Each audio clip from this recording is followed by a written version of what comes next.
Well, it may be cloudy and overcast in downtown Denver, but that hardly matches the mood of the Colorado Rockies, coming off a 5-0 win yesterday against the San Francisco Giants, winners of 3 of 4 in that series.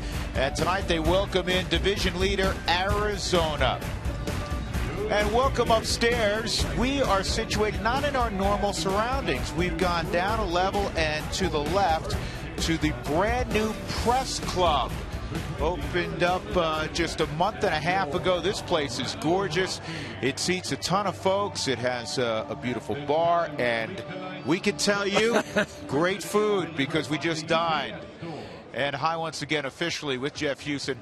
I'm Drew Goodman. So the Rockies are in a very good place. We're going to broadcast from right over here tonight. We're excited about it. This is nice. We're press and this is a club. Well, yeah, and they let us in. I think that's what's impressive about it, because you come in here and just all the amenities, and the food was outstanding tonight. So we got to thank them for that. But I'm full, so we need to sit back and enjoy a great game tonight. We're hoping to eat again like the 6th inning. Okay, there works for me. Hey, one of the stars yesterday, and really the last couple of days for the Rockies, Dexter Fowler.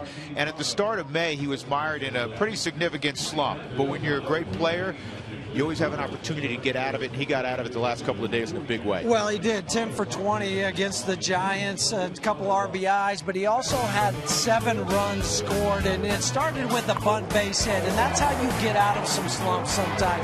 It's just get that infield single so you feel better about yourself. You have more confidence. Everything picks up. You get base hits right and left. You're stealing bases. Of course, we know about his defense out in center field, but it was his bat this weekend because he created enough traffic out there for Troy Tulowitzki to do all the damage. Carlos Gonzalez, all those guys. So Dexter Fowler at the top of the lineup. We mentioned it game after game, what he means to this offense. And overall, the Rockies' offense was percolating against the Giants. They scored 31 runs in that 4-game set. When we come back, as we continue to set the stage for this series between the Rockies and the Diamondbacks, we'll talk pitching from the press club upstairs at Coors Field.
there. That vegetable lasagna, the best I've ever had.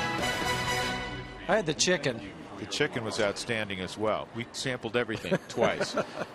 We're inside the press club. That's where we're situated this evening. We're going to give you a feel for this new venue at Coors Field throughout the evening. We talk pitching now, and the Rockies are going to send John Garland to Hill against a guy who's been one of the surprises in the National League this year, Patrick Corbin, the young left-hander for the Diamondbacks, who's unbeaten. Yeah, and he beat Atlanta in his last start, going 7 innings, just giving up 3 hits. And he is 6-0, but the club is 8-0 in his starts. And he's not an overpowering guy. He'll be 91, 92, big, hard curveball to go with it.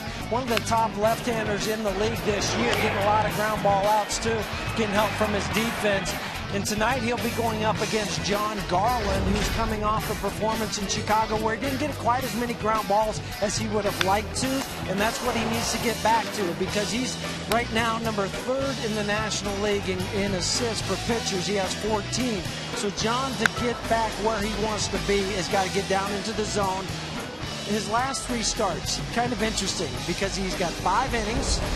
He's given up 3 runs and 7 hits in his last 3 starts. Yeah, in his first 5 starts, he was working into the 6th and sometimes 7th inning. So the pitch count has been rising a little bit earlier in games. John wants to get back to getting those ground balls earlier in counts. We are set for baseball. It is John Garland against Patrick Corbin. Game 1 of this series between the Rockies and Diamondbacks. Come on back to Coors Field with us.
Sports is brought to you by your 7 neighborhood Toyota stores. Toyota, let's go places.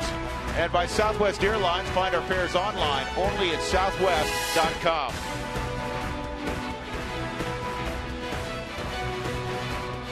Great place to dine, and there are so many options at Coors Field. We've had the good fortune to eat at many of them throughout the course of the season. Mountain Ranch Club has got excellent cuisine. Camarina Loft up high up in deep right center field, and the newest place to eat, the Press Club. That's where we are tonight. It's a great place to watch the ballgame, right behind home plate, naturally. Rockies, Purple Monday. They're in their purple jerseys as they take the field tonight. John Garland walking to the mound. Great crowds throughout the weekend to see the Rockies and Giants. They turned the tables on San Francisco, winning 3 of 4. They unfortunately blew that 6-run lead on Thursday. Perhaps they would have had a 4-game sweep against San Francisco. There is Gerardo Parra. He's off to a terrific start this year, batting .320. And he'll lead off in the Southwest batting order for Kirk Gibson. Didi Gregorius batting .354. The shortstop, rookie, will bat second. Then Paul Goldschmidt, he too is having a terrific year. He'll bat third. Eric Chavez at 35 is batting .330. He's the cleanup spot. Martin Prado, Jason Kubel. Miguel Montero's been scuffling. He's at 180. A.J. Pollock is a rookie as well. He'll be in center field batting 8th. And then Patrick Corbin on the hill.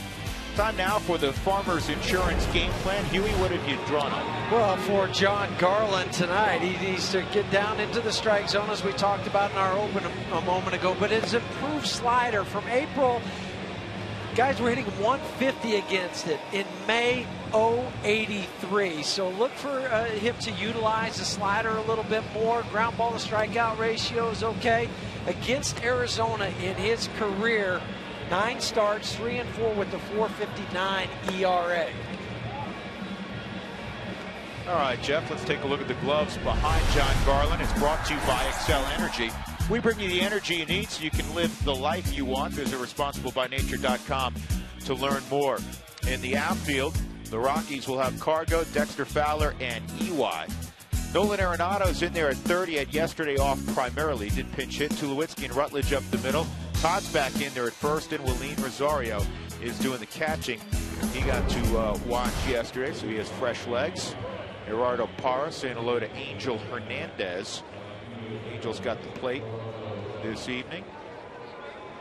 It rained pretty hard late this afternoon, so both teams hit indoors. Then they pulled the tarp about a half hour, 40 minutes ago, and prepped the field, and everything looks good. Remains mostly overcast as we are set for baseball.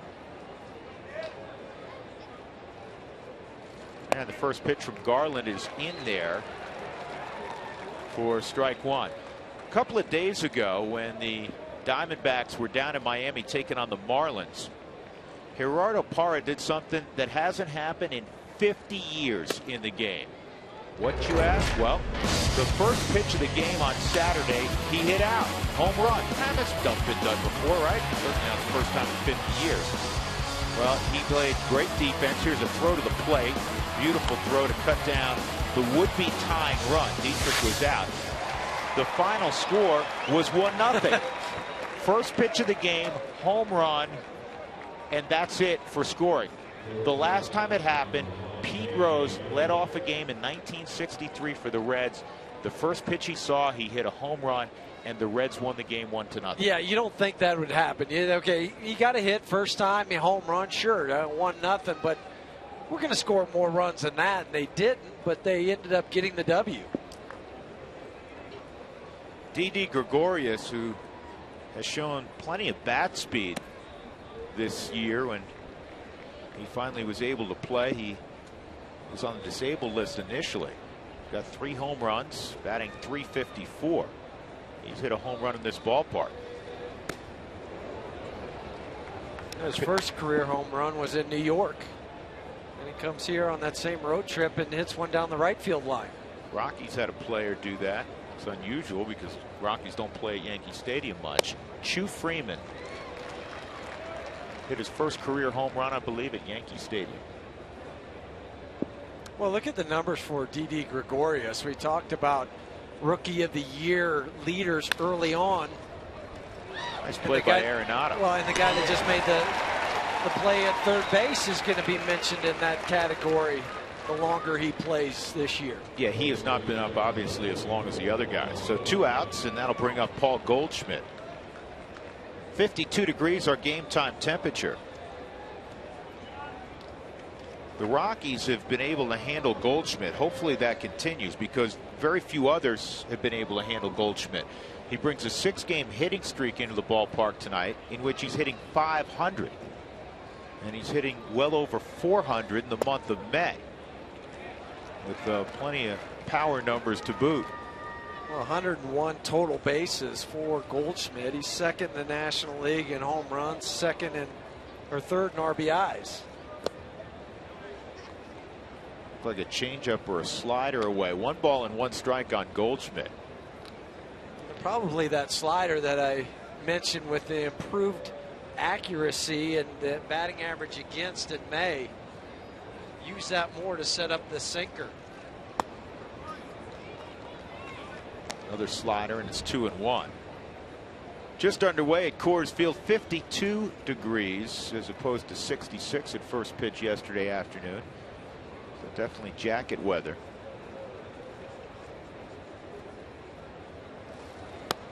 And he went right back to it again. John, a veteran pitcher, 92 wins when he was pitching for the White Sox between 2000 and 2007. From the Mike Shaw Subaru Supermo, get a good look of that slider. Shows in with a fastball. It's fouled off, and it's still a 2-2 count. Diamondbacks have played good baseball throughout the year. They've won 4 of their last 5. They lost 2-1 yesterday down in Miami. Ricky Nolasco pitched a gem, struck out 11.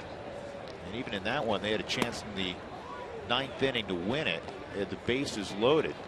Well, we're going to see different tonight than what we saw in the series against San Francisco. They catch the ball better. They lead all of baseball in fielding percentage at .993. Hard on the ground, right at Todd Helton. And when you hit it at Todd, you usually are out. Good start for John Garland. A couple of ground balls to fly ball. We'll see the Rockies on offense when we come back.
Photographs of the Rockies through the years. Many of them I'm sure you recall, either witnessing in person or on the tube. This is just a great place to hang out and watch the game.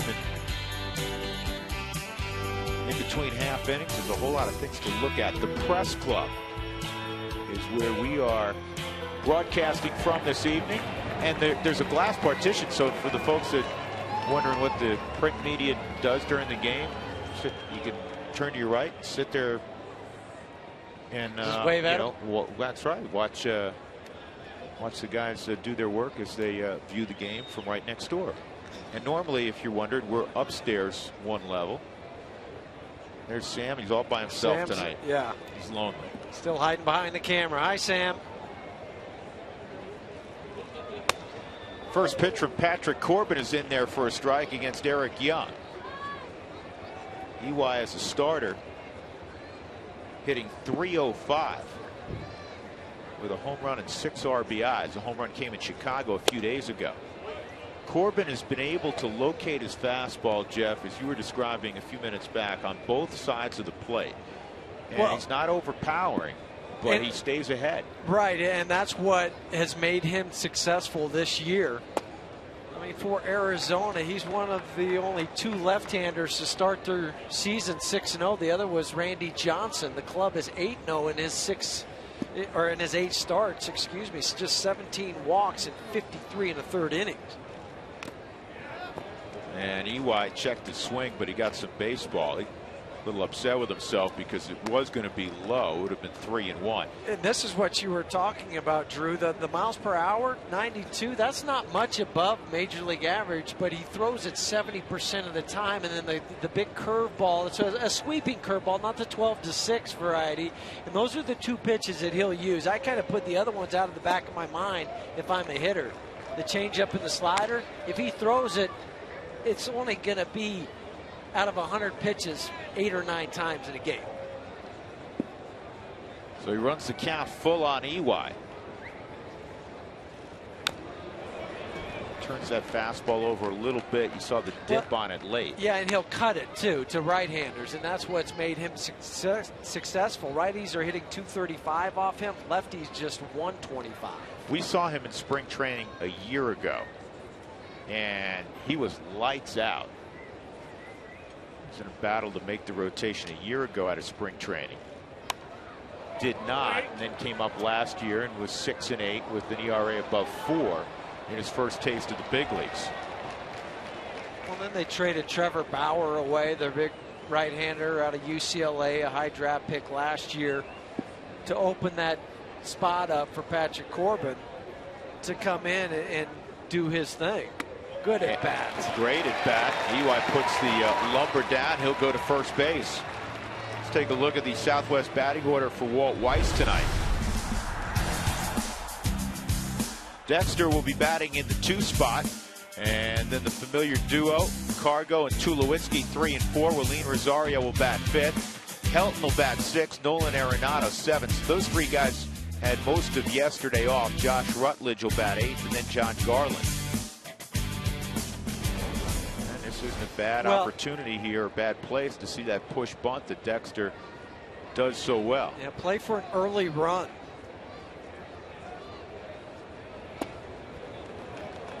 Inside ball 1. Corbin has been roughed up at Coors Field.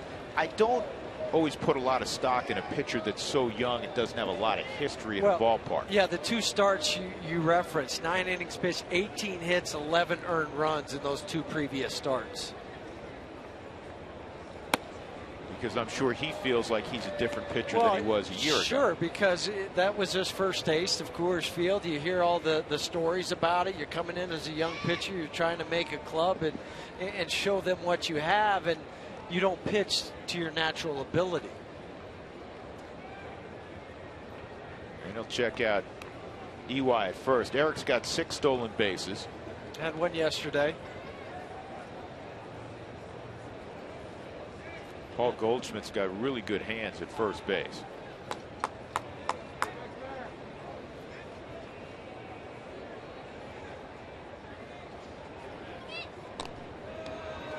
Corbin's go ahead. Well, I was going to say Corbin's move is just an average move. It's not one of the top ones that you would see from a left-hander where you have to wait and then read. Is the knee coming up higher or lower? What is he going to do?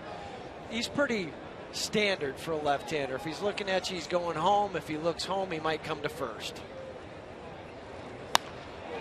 Fouled off. I was saying that Corbin is an interesting story. And I say this periodically.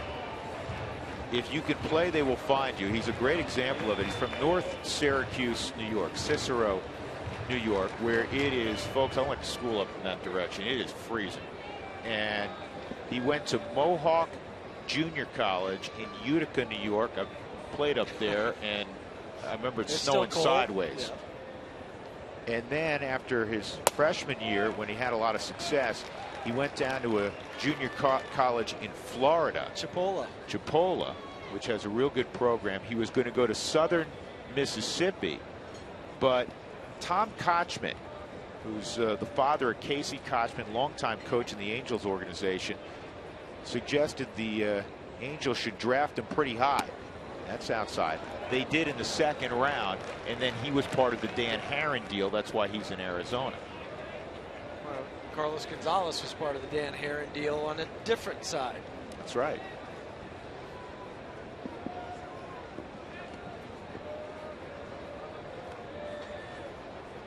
So another 3-2 count as the Rockies remain patient here with Corbin in the early going.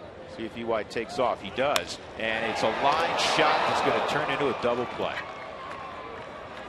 That's the one risk of when you send a runner, if somebody lines out.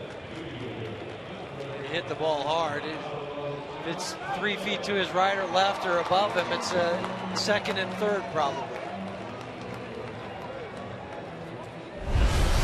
Arizona's defense is brought to you by Excel Energy. Make the choices that fit your life, and Excel will provide you the energy to power it. Visit responsiblebynature.com to learn more. Jason Kubel in left, A.J. Pollock in center, Gerardo Parra in right field. He's got one of the strongest arms in baseball. Chavez still terrific hands at third. Gregorius and Prado up the middle. Goldschmidt, and behind the plate is Miguel Montero, who will be 30 later on this summer.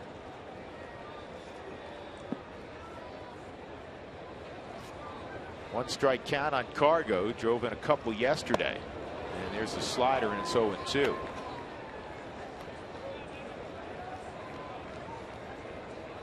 Cargo has great numbers against Corbin. Hit a couple home runs off of him already. And not this time. Corbin fans him on 3 pitches.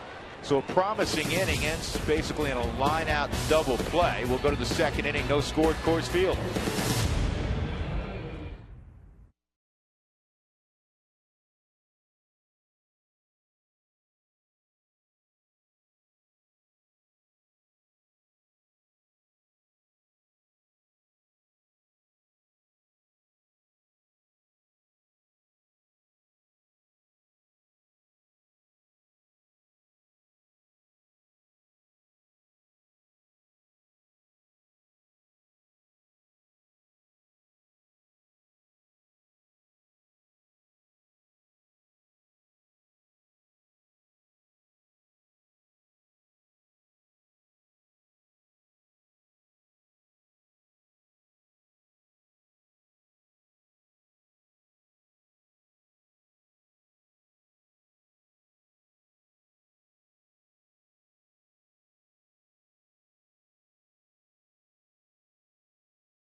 Martin Prado and Jason Kubel to face John Garland.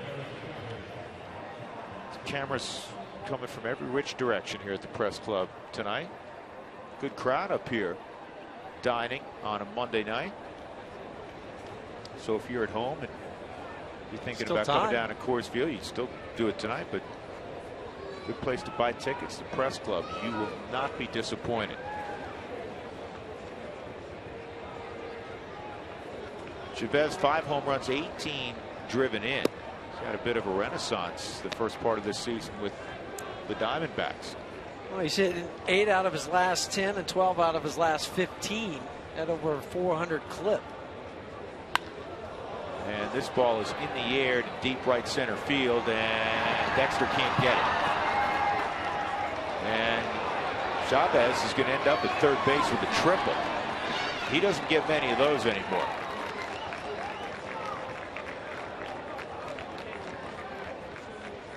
That's his first triple of the year. A two-seam fastball that was supposed to be away from Eric. That was over the middle part of the plate, thigh high. He drove it into the gap in right center field. Short hops the wall. Dexter slowing down to grab it. But Eric's rounding second all the way. Andy Williams telling him to stand up, but Chavez said, "I'll slide." Martin Prado at the plate, and he takes ball 1. That's his first triple since 2011, just the 22nd triple of Chavez's career.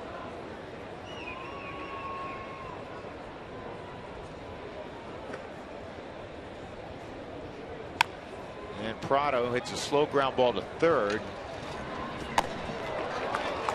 Arenado throws him out, and no advancement from Chavez. Rockies now with 1 out and a runner at third. That'll bring up Jason Kubel. Yeah, and the 2 places he's not going to go home is 1 back to the pitcher or to third base with nobody out. And Nolan knew that he had time once he came in to make sure that he had a grip on the baseball. Now the Rockies will play it different with 1 out. They'll bring the infield in. This is a tip of the cap to Arenado's not going to have a play. This is a tip of the cap to Patrick Corbin. Yes, with the numbers, a 152 ERA just in 53 innings. So you figure it's going to be a low scoring affair.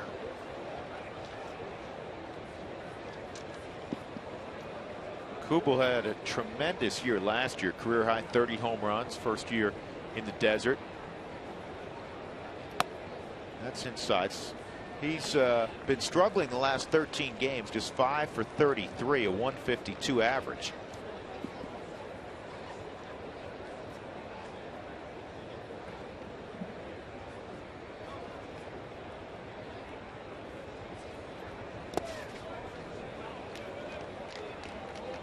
Chavez has below average speed at third. And that's why you'll see Troy back up at shortstop. Todd's back, Nolan's back. I mean, when I say infield in, it's not in on the grass. They give themselves more range to cut down a ground ball. Just missed, 3-1.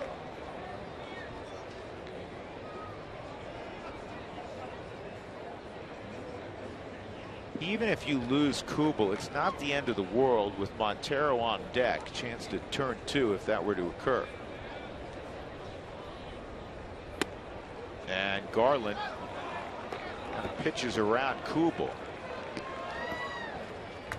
Here's what's on the menu for tonight's starters, brought to you by McDonald's. Quench your thirst at McDonald's, where any size soft drink or sweet tea is just $1. I'm loving it.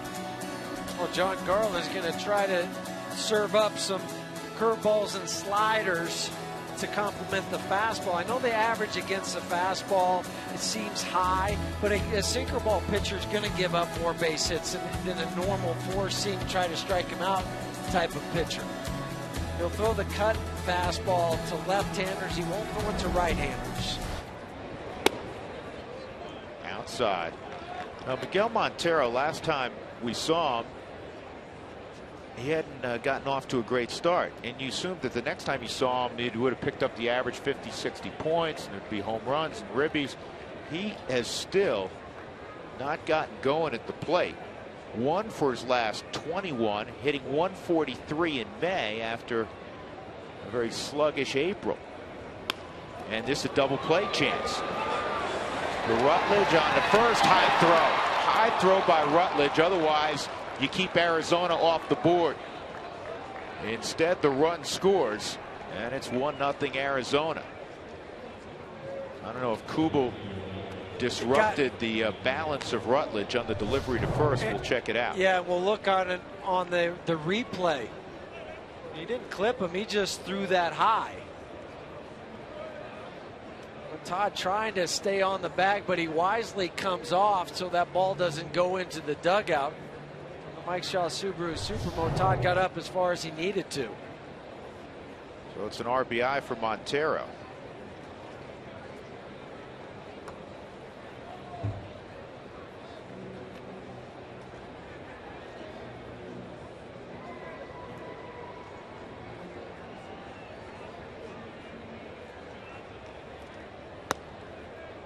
And that's where Rutledge is still somewhat inexperienced, playing on the right side And the hardest thing is turning two because it's blind. Yeah, and the throw was good from Choi, so you have to cheat, come off the bag, so you clear yourself from the runner. And you don't worry about that leg coming in and trying to knock you over. Pollock takes a strike. And also the different arm slot that you would throw from as a second baseman is more lower three-quarters, so you catch it and you just get rid of it from there instead of having to come back over the top. The ball beat Miguel Montero if Todd's able to stay on the bag.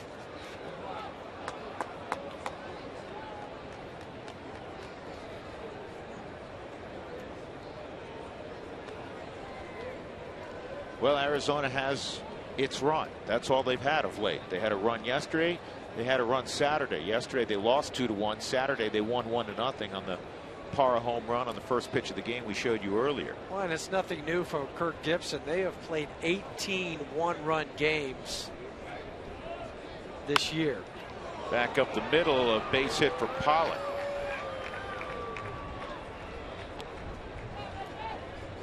Now their offense overall is kind of middle of the pack. 6th and 7th in most notable categories. Runs scored, home runs, batting average. And if you were to take Parra and Goldschmidt and Chavez out of there, it would be much lower. Those guys are carrying a heavy workload.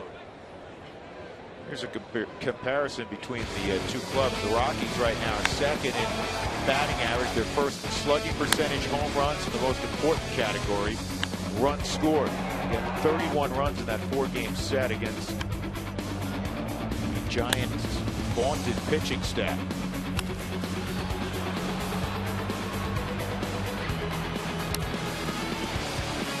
But Arizona has pitched exceptionally well. And they're leading the division by a game over both the Rockies and the Giants. Corbin has 1 hit this year in 17 at bats. Just 5 in his career.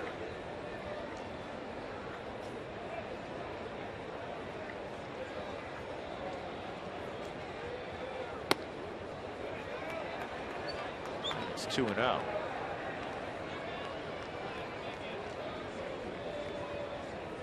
And there's the National League West. Padres are 20 and 23. We were talking to Kirk Gibson earlier. He was saying, you know, that's the team that the Diamondbacks feel like they can't beat. Now it's 3-0.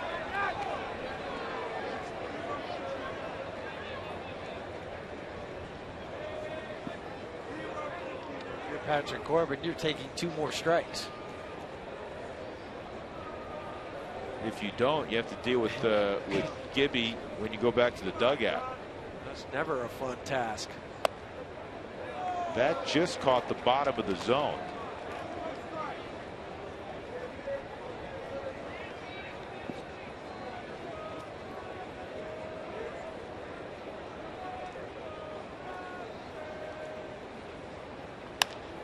Well, he was swinging. Garland scoops it up. In the inning, Arizona gets a run on the leadoff triple by Chavez. 1-0, middle of 2.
Will lead it off. Where will you find your three numbers?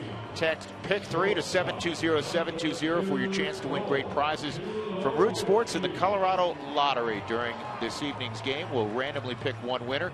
And don't forget to visit a Colorado Lottery retailer to play Pick 3, the new game from the Colorado Lottery where three lucky numbers are all you need to win. Rainy late this afternoon. Most of the rain looks like it's cleared out. We have a little different locale today, and we're happy about it. We're at the Press Club with Jeff Houston. I'm Drew Goodman. This is the newest restaurant, dining and viewing area at the ballpark.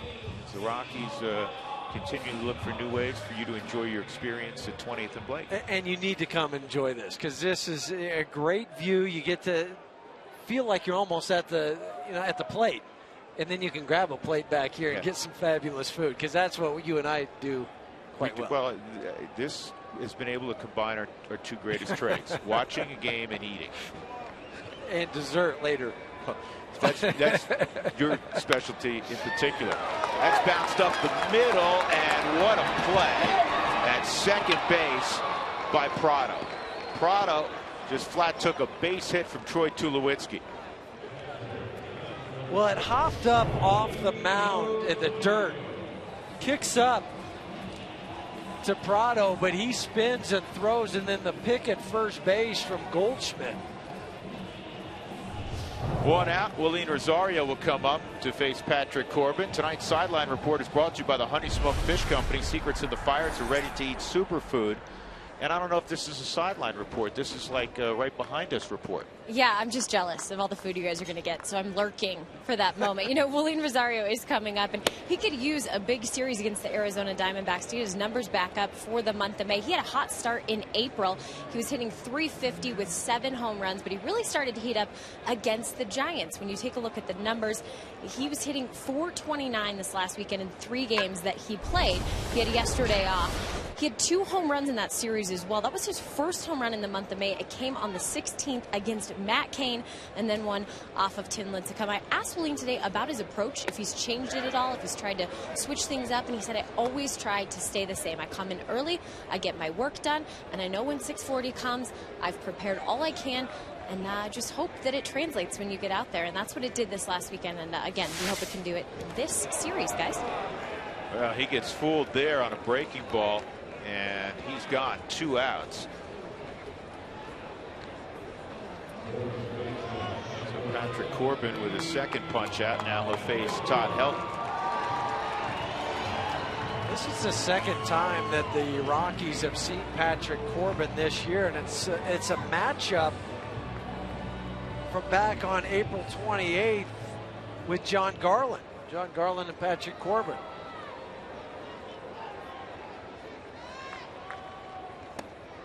Todd, because he gets, more days off than any of the other starters, given his age, 39, and the injury history. This is just his 10th at bat against a lefty this year. He's 4 for 9 against left-handed pitching. It's just been a case of when his days have been off. There's a left-hander on the mound. You slide Jordan Pacheco to first base, or Michael Kadire when he's healthy. Speaking of Michael, he's leaving tonight to go down to Arizona to play in some extended spring games.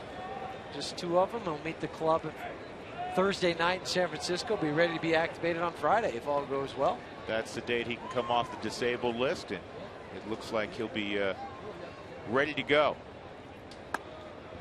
Outside 2-2, which is great news. I mean, his presence has been there every day in the locker room, but to have his presence in the 5-hole in the batting order will be large. Off to a tremendous start. And strike 3 on the outside corner. So an impressive second inning for Patrick Corbin as he strikes out 2 of the 3 Rockies hitters. 1-0 Diamondbacks.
Colorado Rockies baseball on Root Sports is brought to you by the Ford Focus. It's 40 miles per gallon of pure fun.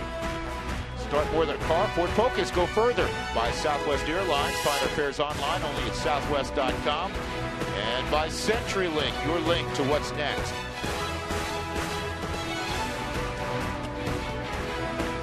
Once again, we coming to you from the Press Club this evening, just a few feet below our normal broadcast perch.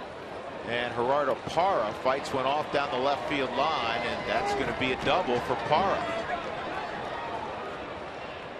Leadoff triple by Chavez last inning. And now a double by Parra to lead off the third inning. And fighting it off, you do that by pulling the hands in closer to your body and then just firing the barrel through the zone. Parra was beat on that fastball, but just a good bat path through the zone to hit it to left field. He came into the game third in the National League in hits with 55. That'll make 56 for Gerardo. He's a guy that was basically a fourth outfielder last year. He's always a fourth outfielder, it seems like. Yeah. They always go get somebody else, and then somebody will get hurt, and they'll play him, and they can't get him out of the lineup. Huey, it's a great point. As Gregorius is up. And then 2 years ago, he won a Gold Glove for his play in left field. This ball is well hit to center field. Dexter setting his feet to throw. Parra tagging, and the throw's on the line. Not in time, though. Anyhow, Parra, was a very good offensive player in 2011, and in the offseason, you go out and get Jason Kubel. They still had Chris Young at the time, Justin Upton at the time, so he was more or less the fourth outfielder. Dexter works behind the ball. Good strong throw to third base. Parra with the speed to beat it into the bag. Looked like he hurt his hand. Well, he's got it covered up. Goldschmidt's at the plate, and the infield is in.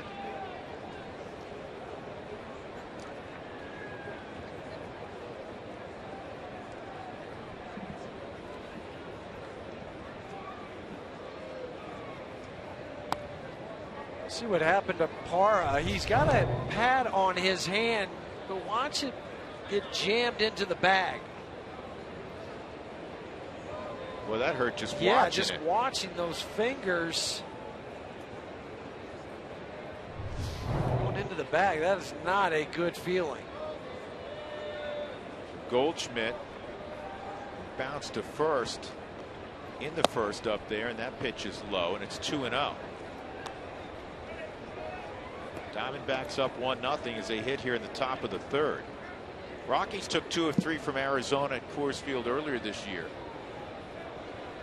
They lost 3 of 4 in a series down in Phoenix a couple weeks back. I'm telling you that the Rockies pitching staff has really handled this rising star this year. He's just 5 for 28 against the Rockies. He's hitting .364 against everybody else. That's where your advanced scouts, Chris Warren, come into play. They find the zones where he struggles in Goldschmidt, then you attack it. And in talking to CW earlier, one of those areas that they'd like to exploit is breaking pitches away on Goldschmidt. And they go away, and Angel Hernandez calls it a strike. So John Garland, with that pitch, levels the count at 2-2. Just off the Ford strike zone, but the way it was received from Willeen Rosario held it, turned the glove over so Angel could call it. Now, if you want to go inside, you can, or go away from him. They went in with the hard sinker. It just missed, and it's 3-2. So you have him set up if you want to go away with the hard slider that you talked about to exploit that zone. Look like it's coming out of the hand as a fastball.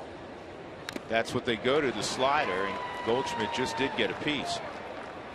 And it's a similar situation to what we described in the second inning, where for John, he's a very cerebral guy. It's not the end of the world if he loses him, because you have a below average speed guy on deck, and Chavez. Now, Chavez is swinging the bat well. He had a triple in his first at bat, but it sets up a double play that can get you out of the inning.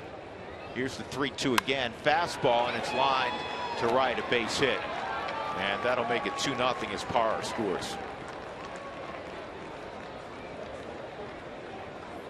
So Goldschmidt with his 36th RBIs, among the league leaders in that department. Yeah, he's just one behind Troy, who leads the National League with 37 RBIs. Well, we saw Parra fight one off to right field. Well, Goldschmidt, or excuse me, to left field. Goldschmidt fights that off to right field. Strong young man.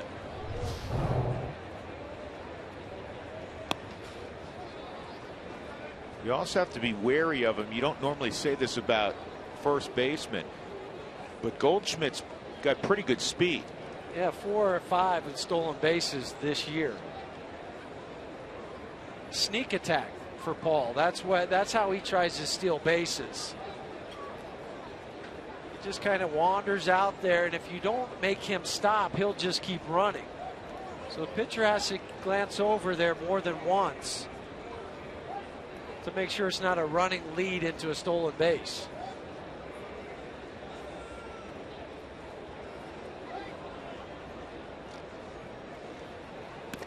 And that gets all the way to the backstop. So Goldschmidt moves into scoring position with 1 out. The third or fourth time that John has put the ball down and away from Rosario where he had set up. He had set up outside and low.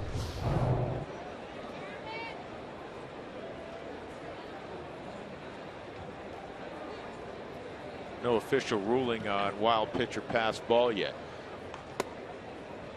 And the 2-0's in there on Chavez, 2-1. Eric, a 6-time Gold Glover, lifetime .268 hitter. 2002 Silver Slugger.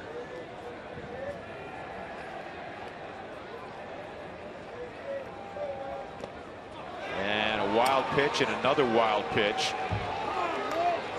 He just scored the first one, a wild pitch. That's 2 wild pitches in the sequence. And now standing at third base is Paul Goldschmidt, and the Rockies are going to have to pull the infield in again.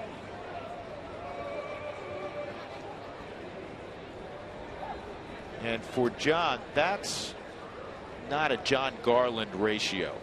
More balls than strikes. And you think to the first 5 starts this year, he was pounding the strike zone, getting a lot of early outs on the ground in the last 3 starts. And unfortunately, so far tonight, that has not been the case. Well, the last 3 starts, his pitch count 93, 99, and 93.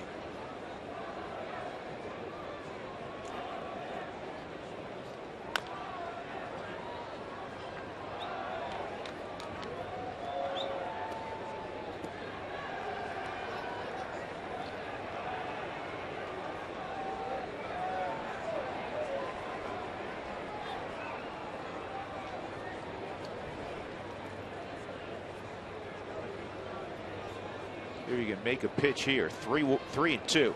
And it's over Garland's head into center field. And the 2 wild pitches really costly. It's 3-0 Arizona. Costly for 2 reasons. And one, they score a run, but if you didn't have to pull the infield, then you could play back and you would have more range to make that play. The only hope was if John was able to snag this with his 6'5" frame. He wasn't. Goes into center field. Wasn't a hard hit. Was just hit in a bad spot.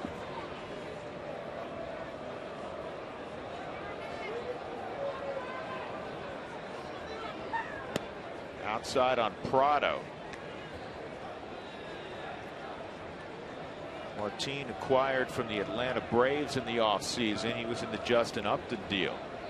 Of course, Upton has gone off for Atlanta. Prado has been slow to get going offensively for Arizona. .237 average coming in. A versatile guy for Atlanta. Played a number of positions. Also at career highs in a lot of offensive categories.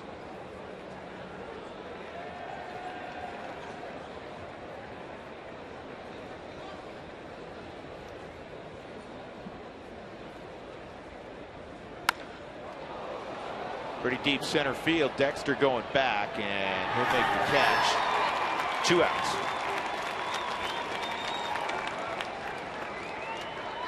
Rockies fans, text Toyota followed by your question tonight to 720-720. We'll answer as many as we can in the 5th inning. First time texters automatic winners, and will receive a 1-day free pass to the Denver Zoo courtesy of your neighborhood Toyota stores. With 2 outs, Jason Kubel at the plate. He walked his first time.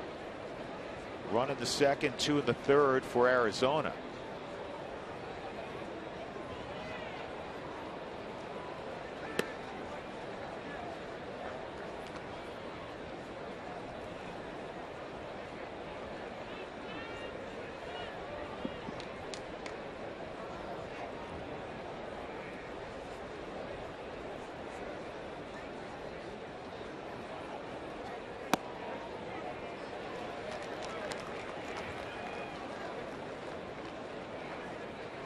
Ball and a strike on Kubel.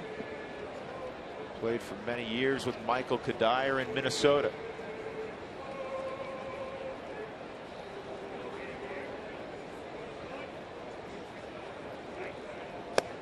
Good pitch. Yeah, change speeds nicely. 1-2. The few changeup John has been able to control from the Mike Shaw Subaru Supermo. Good illustration of how you just take some off the fastball, turn your wrist over, hit the ball working away from a left angle.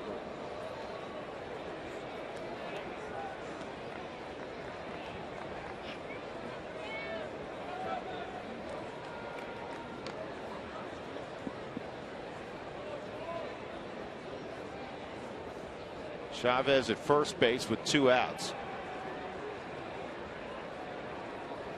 Here's the 2-2, and that's a base hit. Chavez will go first to third. That's the 4th hit in the inning for Arizona.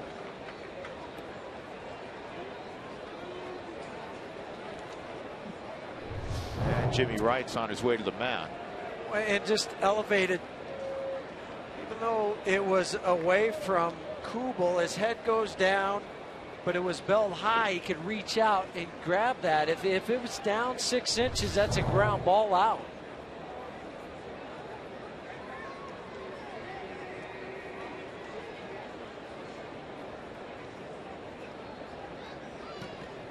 There's not enough pitches in the zone, quality pitches in the zone tonight for John Garland.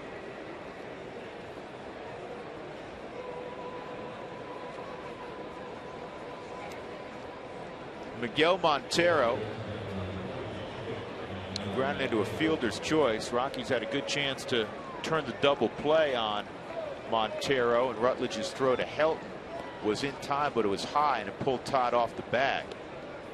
So Miguel got an RBI last inning. He's the 7th man to hit here in the 3rd inning. Mired in a 1-for-22 slump.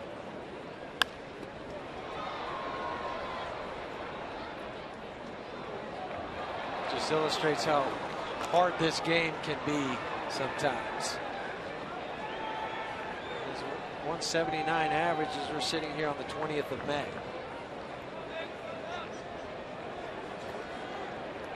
For Miguel, he's a career 269 hitter. Last 2 years he's hit 282 and 286. You want to go fastball in under the hands. He got it under his knees. 1-1. We were talking to Kirk Gibson earlier. Asked him about the struggles of Montero, and he said, basically, said he doesn't worry about him. He has a great track record. He said, all I care about and all I want my guys to care about is, are we getting a W at the end of the night? And that's vintage Kirk Gibson. That's the way he played. That's the way he manages. He said, obviously, I have confidence in him because he's in the lineup. 2 runs for Arizona in the third. Rockies trailing 3-0, middle of 3. Arenado to lead it off when we come back.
By Mako, the company that repairs all kinds of hits.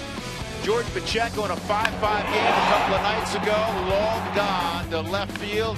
His first home run of the year, his first career grand slam, and the Rockies went on to defeat the Giants 10-9. Check out your local Mako for collision repairs and auto painting for as low as $349. Visit Mako.com today. And there's Jordan Pacheco staying warm in the dugout. 3-0 Arizona as the Rockies hit here in the bottom of the third. Arenado, Rutledge, and John Garland against Patrick Corbin. And welcome back upstairs with Jeff Houston. I'm Drew Goodman, and of course the principal owner of the Colorado Rockies, Dick Montfort, joins us. And this was your brainchild, the press club. Well, I'm not sure it was my brainchild, but it was a lot of different people that, you know, the press box when we built it was, I guess it was necessary to be this big, but it got to where it was too big. We saw a press box in Houston that they had done something similar to this, and we thought, hey, let's figure out a way to do it. There are so, you know, we were kidding the other day. We've chatted about this before. Used to be you went to a ball game, you got a hot dog. Right. Now you can eat gourmet food. There's a ton of options. There's a ton of restaurant options, and you can almost combine the idea of a night out and a fine meal with a ball game. Right. Yeah. You know, it was funny. A few years ago, I started looking around the concourses, and there's no tables to sit, you know, your food down. And well, when the stadium was built, you went and got a hot dog and a beer or a pop or whatever. You went down to your seat. But now we've got all sorts of places you can grab something to eat, and there's nowhere to sit. So we had people with trash cans sitting on top of the trash cans. So, yeah, it's changed a lot over the last 20 years. Well, the other day you were out at the Warning Track Suites and showed us what that was like, and now the press club. There's been a lot of renovations this year at Coors Field. Yeah, there have, and you know we got to continue to do that. The stadium's 18 years old, and so you know, and that's why we go on a lot of these road trips, Greg and Kevin and I and the rest of the group, and try to find places that you know, things that we need to do. Well, it's on the ground a second. Ooh, that's what we call a big league error, and you don't see Prado do that much. So John Garland will reach with 2 outs. A third error for Martin Prado. If you were going to diagram a Sunday hop, this is an easy play. This is as routine can be for anybody. You would hope that your 12-year-old got a hop this way. But Martin Prado had his hands too close to his body. He needs to get down in a better sitting position and his hands out in front of him. But use it now. EY reached in the first with a walk. And then the Rockies had a 3-2 count on Dexter Fowler. EY took off, which is pretty standard practice, 3-2. And the only bad thing is that Dexter hit a line shot right at the shortstop, Gregorius, and it turned into an easy double play. 0-2 the count. You know, the first time I walked in the Coors Field press box, it worked because it was 1995 and there were a ton of people. But over the years, I said, man, this has got to be the biggest press box in baseball. Yeah, I think it was. They had dark rooms back then.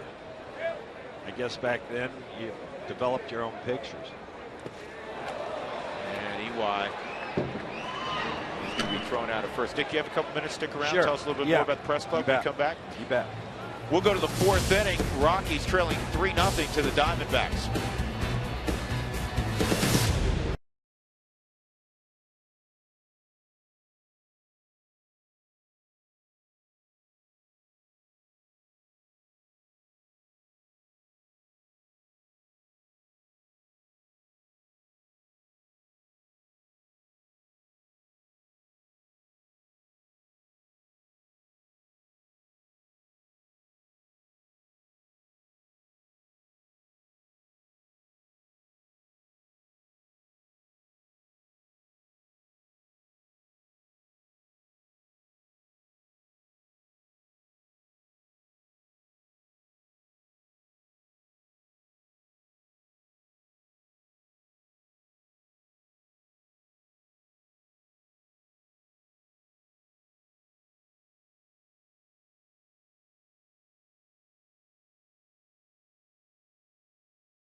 Across on the bottom of the slate, Wells Fargo customers get your 2-for-1 Rockies club level tickets today by going to wellsfargo.com/Rockies. Wells Fargo Bank, member FDIC.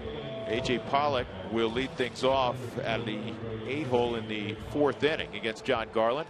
Dick Montfort's joined us upstairs. We're talking about the press club, and thank you very much for allowing us to dine in here because yes, we had thirds. Yeah, well, actually, that's good. That's a lie. We had seconds. We're having thirds in the fifth inning. Now, what you got to do is try the nachos later. You make your own nachos. They got the green chili and the cheese sauce and a little I'll be right back. pork. Yeah, I mean, you got to go for that. I noticed the guacamole. I'm big on guacamole, so you know I don't know if it was a balanced meal. I had that on I my tenderloin tonight. The that, guacamole. yeah, Yes, that was good stuff. And you know, so you started a trend here, Dick, because we were just in Chicago, as you well know, and Wrigley Field decided that they're going to renovate now. But I mean, it's only been 100 years. Yeah, that's right. Yeah, yeah. Just takes them a little longer in Chicago. I guess. You know what else is neat? We were showing, you know, we have a couple of photographers running around back here. there's the nachos. Yeah, I hope that's not 1 hour, guys. There's a lot of, as I call them, iconic Rockies pictures now through the first 20 years. And some interesting stuff that, you know, in between innings, if you're wandering around, it's pretty cool. Yeah, yeah. And we have a lot of wall spaces, you see, and so we put up, you know, they did a really good job putting up some pictures. I had somebody in here the other day and he says, I want to buy some of those pictures. So, you know, we'll have to figure that out next. There's some old stadium chairs back there too. Yeah, yeah. I mean, it's very nice. You can't believe you guys were in the press box. So, you know, look at the depth of this. Yeah, you know, it's really remarkable how big it is. You didn't think it was that big. Deep short, Tulowitzki with his patented throw. And a a safe call at first by Adrian Johnson. Troy did everything right. Todd stretched as high as he could for that play. Evidently Pollock beat the throw. We'll see. Well, Troy, we've seen him make this play year after year, and as good as anybody in the big leagues. Well, Pollock beat it, but watch where his left foot goes to the front of the bag. Did he even get the bag, though? Kicked up the bag. He just drug his foot. I tell you what, Huey, you played shortstop as the bunt by Corbin is down. So a sac bunt. You played shortstop in the big leagues for a long time. That play that he makes look so routine, where he throws it under his arm, that's ridiculous. Well, first, because not everybody has the arm strength of Troy to make that off-balance throw as he's going to third base from a running position, underhand, sidearm. That puts so much torque on the elbow to try to make that play. That's why you'll see 9 out of 10 shortstops backhand that, because they don't have the strength to throw it that way. They'll have to backhand it, come up over the top. Parra's at the plate. He hit a flare double down the left field line his last time up. He's 1 for 2. So with 1 out, Pollock's at second base.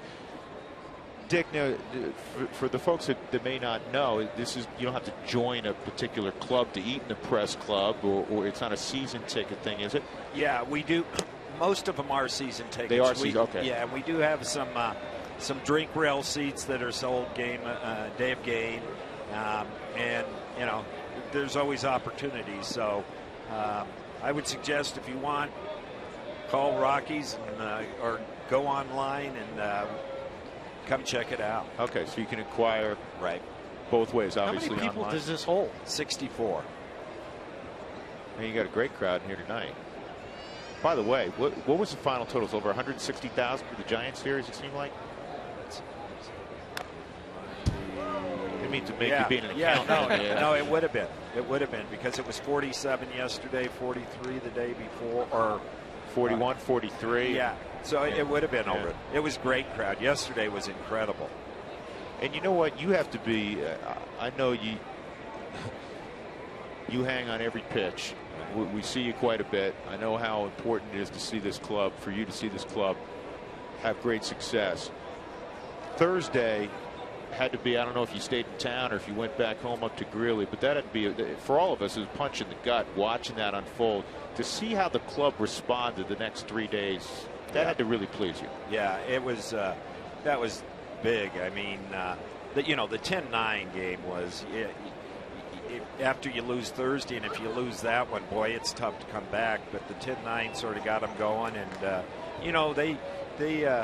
was good. That was a good sign. I mean, I remember last year we had a similar deal against Atlanta where we gave up a big lead early, and then we just sort of folded in the rest of the 4-game stand. And this weekend against the world champions, we came back and battled and beat them pretty well the last 2 games. That shows a lot of leadership from Wald and his staff. Yeah, I think so too. Shallow left, and Cargo gets there, 2 outs. So Parra is retired, and that'll bring up Didi Gregorius.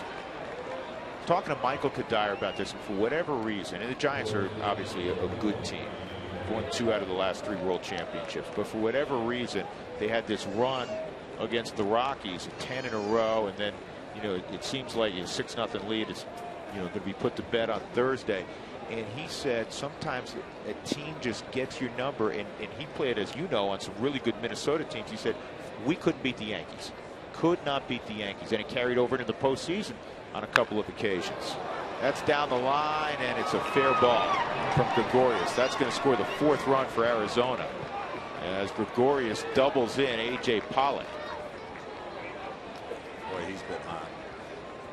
He's an impressive player both ways. Very good fielder also. Yeah, shortstop. Yeah, 8 double for Didi. He pulls this ball down into the corner. Quick bat coming through the zone, head down. Not much to the swing other than a short, compact stride. Seen some power from this young man. He's not a big guy, but quick wrist. Now Goldschmidt, who lined a single and drove in a run in his at bat in the 3rd inning, is at the plate.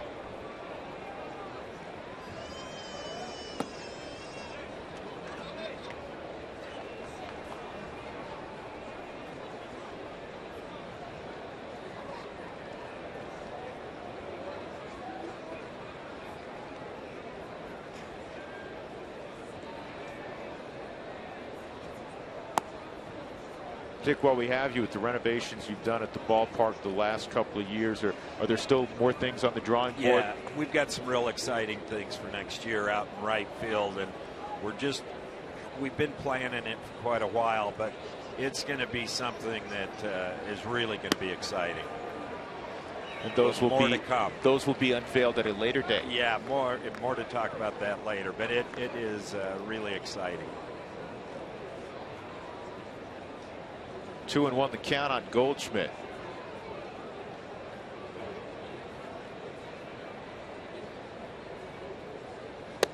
Good pitch.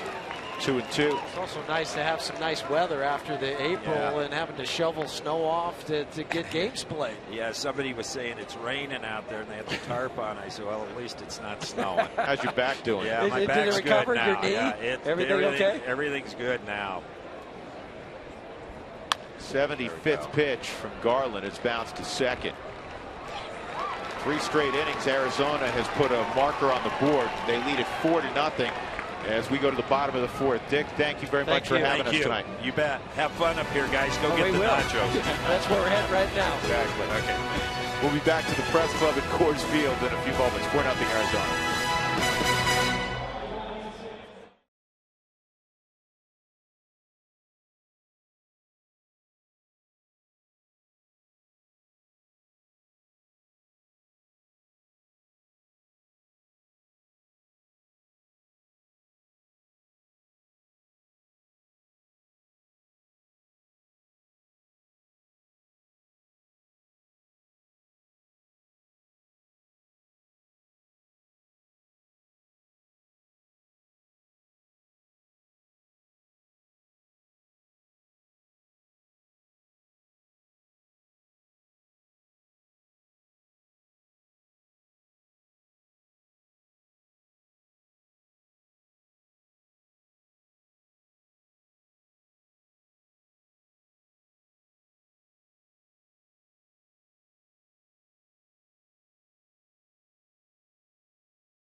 Serve in our United States Armed Forces.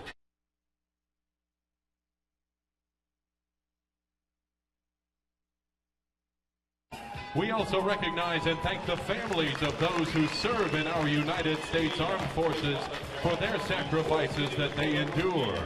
Paying to Anna's brother, a graduate of Metro State University and a member of the United States Air Force, is protecting us all in the fight for freedom. He is currently stationed in Kadena Air Force Base in Okinawa, Japan. Anna, before we start, check out Rocky's Vision for a special message. What an exciting surprise for Anna Kolb. She is graduating from Center High School, and the Rockies surprised her with her big brother. He came home from Okinawa, Japan, where he is stationed with the United States Air Force to surprise her. It was a great reunion, a very tearful reunion indeed for Anna. She was surprised, and the neatest part about all of this is the entire Rockies dugout I watched. All of the players came up, and they just gave a standing ovation as well. They were just as shocked as Anna was, and it was a neat great surprise indeed for not just Anna, the class of 2013, her entire high schools here, and of course for the entire Kolb family. So welcome home to Captain Daniel Kolb, and a great surprise for your sister, and great surprise by the Rockies to make it all happen. I'll tell you what, I didn't know what was going on. I welled up just now. Yes, me too. I'll tell you what, when I saw those two embrace. Just to say thank you to all of our military, past and present, for serving and protecting us. Thank you. Absolutely. Rockies looking for their first hit. Fargo struck out on 3 pitches his first time. Here's the 1-1. And a broken bat roller to second. So far, Patrick Corbin is just as advertised. Last start against Atlanta, he goes 7 innings, just 3 hits. It really is proof that with good location, you can and movement, you can pitch off your fastball. Yes. Again, he throws his fastball more than 70% of the time. It's not, one of these guys that, like Yu Darvish, a great talent, but he's got like 11 pitches. Yeah, and it's not 97 miles an hour like Verlander. It's 91.7, so you round it up to 92. Major league average, at least for me, is 89 to 90, depending on what scouting you go through. And there's a knock, break up the no-no. Tulowitzki with 2 outs reaches, and that'll bring up Rosario. I mean, Corbin on a pitching staff that includes Trevor Cahill and Ian Kennedy. He's become the ace here in the first couple of months of the season for Arizona. There's the bouncer back up the middle. Man, one of the few that he's left up tonight out of the first 40 pitches he has thrown.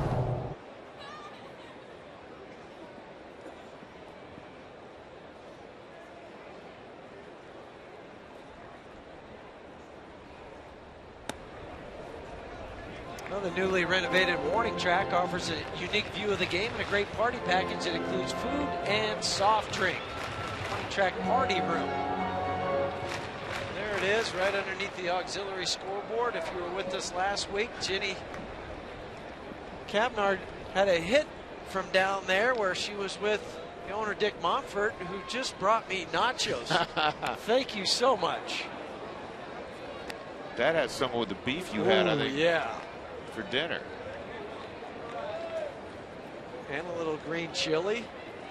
Well, I'll talk to you in a couple innings. Yeah, just enjoy. go ahead and cut my mic off. We'll enjoy these nachos. So thank you, Dick, for bringing these to me.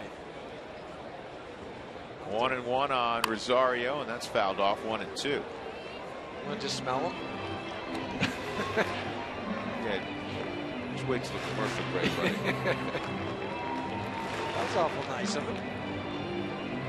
But he was talking about all the renovations, and one of the ones we were talking about, the warning track suites. You can get the field level view. That's really cool too. How that you're below the field almost. Did he hold up? Yep.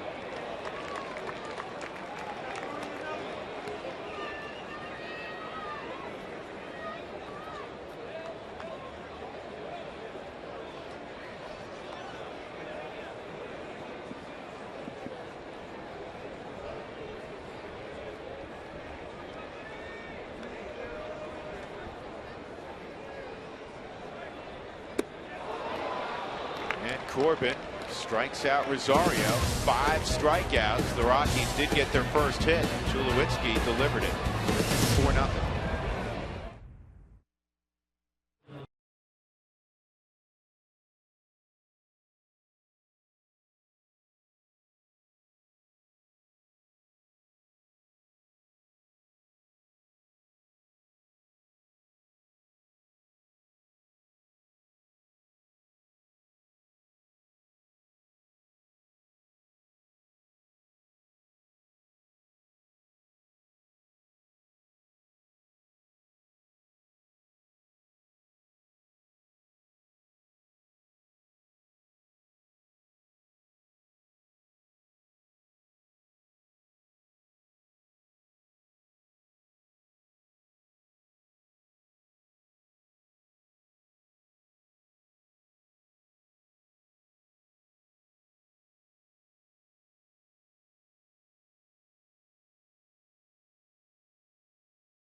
been all Arizona offensively.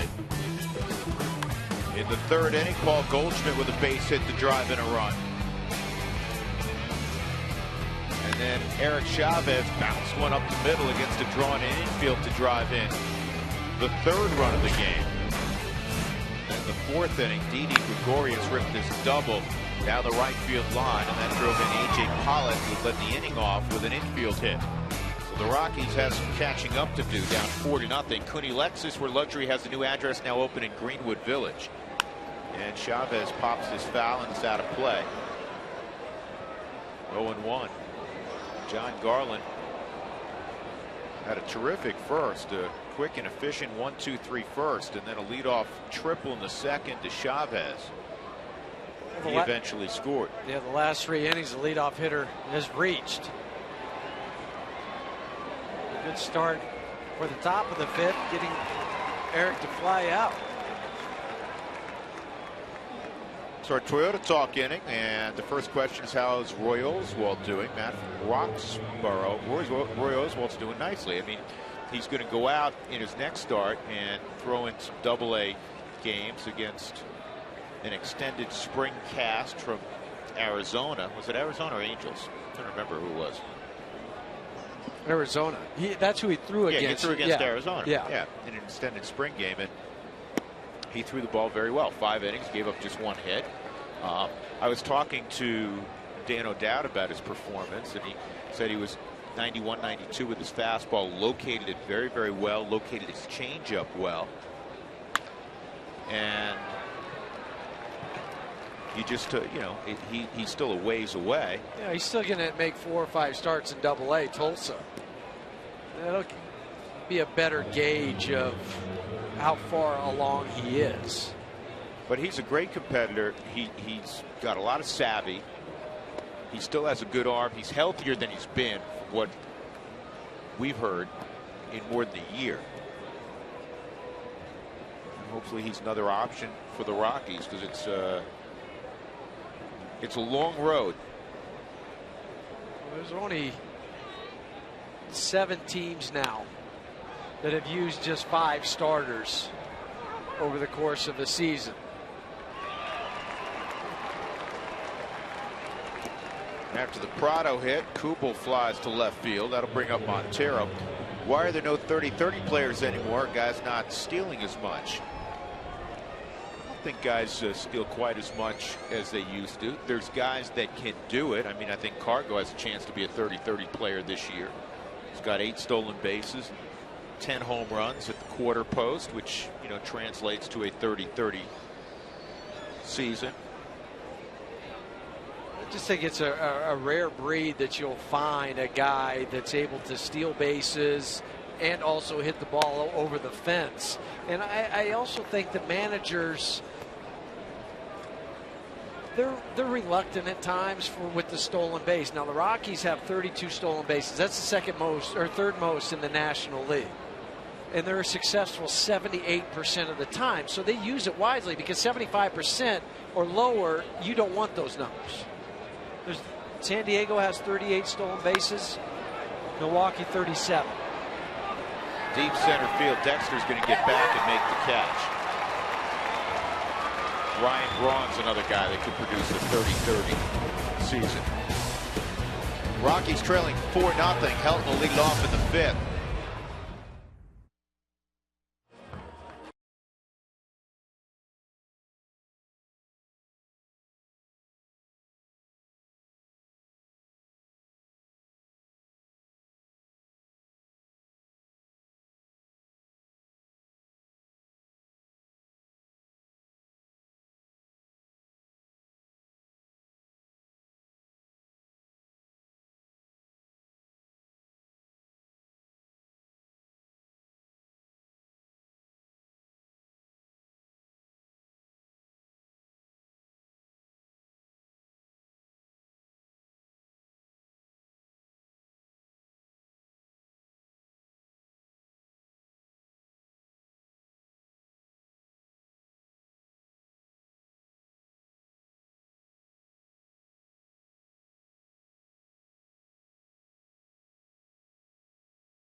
bottom of the fifth.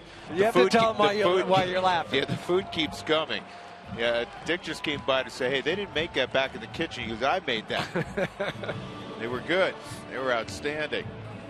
Well, we thank you for texting in your questions to Toyota Talk. For more answers to your questions, visit the Root Sports Facebook page at facebook.com/Root Sports RM. Tracy Ringlesby will answer a bonus Toyota Talk question before the end of the game. Rockies need to get the offense going. Hi, Tracy. He's right next door.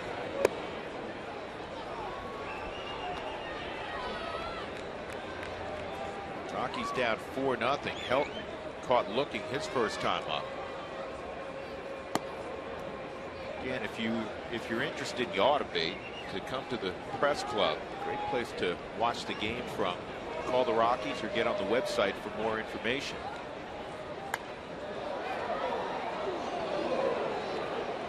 One and two. We're talking about 30-30, folks. We had a question on that during our Toyota Talk inning just a few moments ago. I mentioned Ryan Braun as a guy. Cargo is a guy that can do it. It's been done 9 times in the last 5 years, and probably the new poster child for being a 30-30 guy I left out, and that's Mike Trout. Right. Well, can he do it for 2 or 3 years? And another guy who could do it is Bryce Harper. He doesn't run quite as well as Trout, but he runs well enough. Helton, a strikeout victim again. That's 6 strikeouts for Patrick Corbin. The only guy who's done it twice, by the way, in the last 5 years, Ian Kinsler, who just went got on the DL. Oblique. The AT&T trivia question reads, who was the 1984 World Series MVP?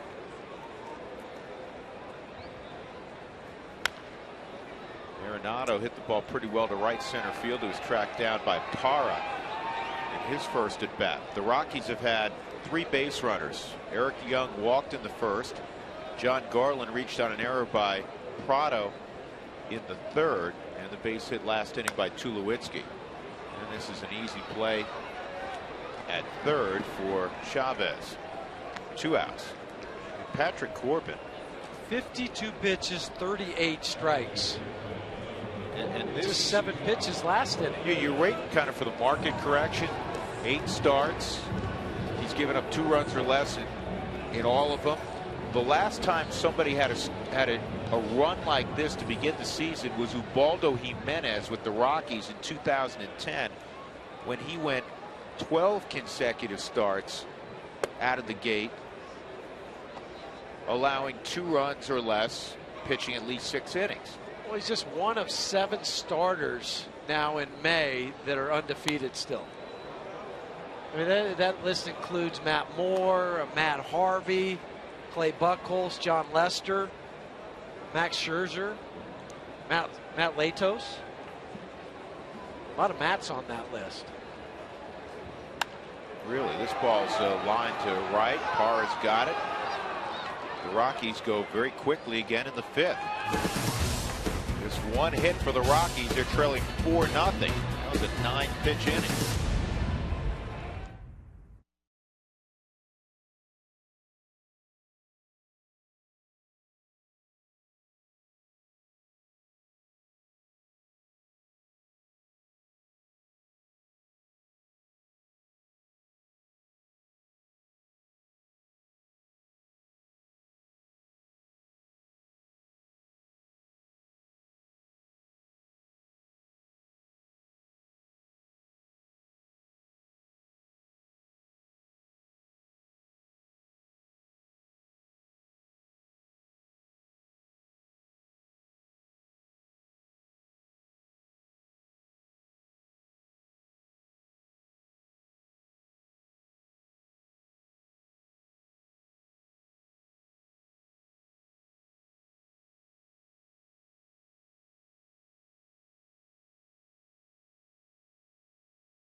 Visit Jeep.com to learn more. By the Honey Smoked Fish Company, secrets in the fire. It's a ready-to-eat superfood. And by Dodge, visit Dodge.com or your local Dodge dealer today. Rockies have been out hit 9-1. John Garland in the 6th inning will face A.J. Pollock, Patrick Corbin, and Gerardo Parra. Unless Kirk Gibson were to pinch hit for Corbin. I don't think that's going to happen. Well, just throwing it I out there. hope it does. He's a young kid. He's 23. I want to overextend him. You moved on from the nachos to a brownie, haven't you? Yes, I have. And Pollock has another base hit. Now it's 10 hits for Arizona. Pollock's 3 for 3. For the best ticket values in the ballpark, purchase a mini plan available for 15 or 20 games with savings up to 40% postseason opportunities. Go to 303 Rockies or Rockies.com. You know what's amazing? Here, this is a better shot. Look over there. Turn that way, Crash. And look at Jenny. This is the most Jenny. we've seen Jenny all year. Yeah, she's lurking. You're not at lurking. the nachos. You're stalking us. But I think rather than us, you're stalking the food nearby. I am, absolutely. Yeah. You guys always just waving in front of my face. It's Huey. Have you seen me eat anything during this show? No, I came up to steal a nacho, but you guys have kind of already made a mess of that, so I'm going to have to go ask Mr. Momford if I can make my own. Right over there. Dougie has some coming. I'm going to sneak over this way and wait by Dougie now. We had to give her the berry kebabs a couple days ago. Yeah, she got them The faster than we cheesecake. did.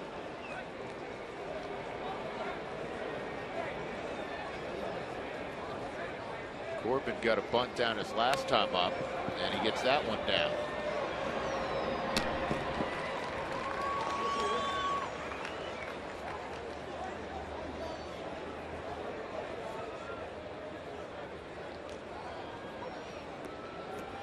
That'll bring up Gerardo Parra.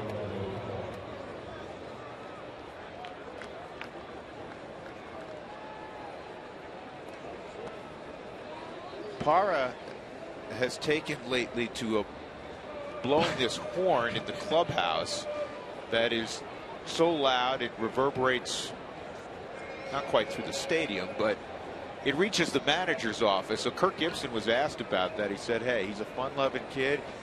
Whatever makes him happy, I'm good with. Wait, can you imagine in some of these smaller, I think in Chicago, when he pulls that one out in that clubhouse in Chicago with that bullhorn going on. That'll stop traffic on Waveland and Shefflin if he did that. He's just like, wait, what was that? Hey, if you thought you had a plate of nachos, you should see what Dougie had. That's a platter.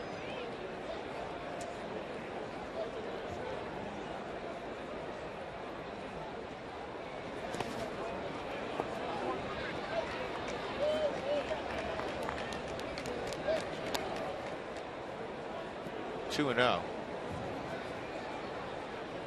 Doug, take your time with those. Yeah, those sticky notes. Forget it. You're gonna pass them along. They're gonna have cheese whiz on them. You and Jenny just go ahead.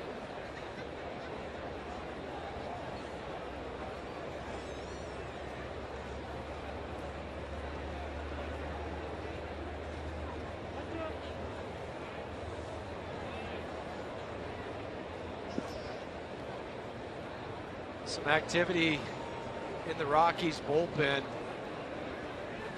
Adam Ottavino's grabbed the baseball. It's going to start to get loose. You'd like to see Garland on skates get through this inning because his spot in the lineup is coming up, leading off.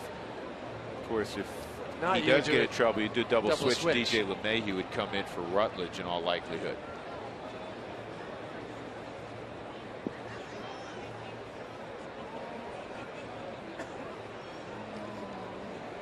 Pitch count at 89.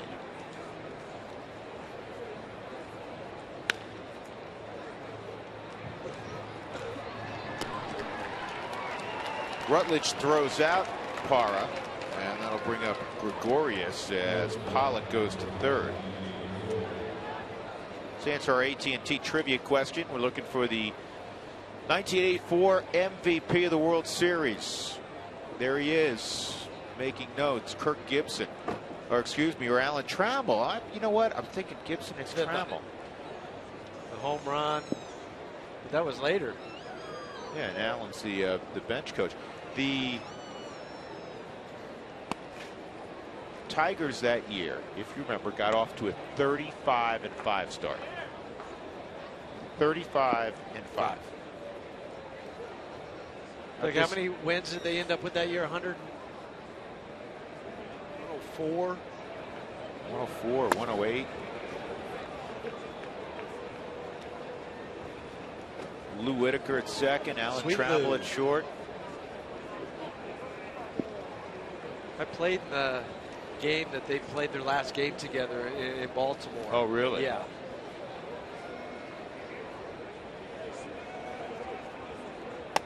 Felt like the odd man out. It was Lou Whitaker, Alan Trammell, Cal Ripken, and me. Because I was playing second base in that game, and so he presented them with second base. Oh wow! You were on the field for a lot of big moments. It's very fortunate. Yeah, you know, I'm serious. Of course, I would think number one for you is when Cal broke the record. Or was it the Nolan Ryan no-hitter, 6 and 7? I think it was the 6th no-hitter was number one because I had a play in that one to preserve it. In the ninth inning, you did, yeah. 3-1, back up the middle, base hit, 5-0. Gregorius with a couple of hits and 2 RBIs in this ball game. He had 6 coming in.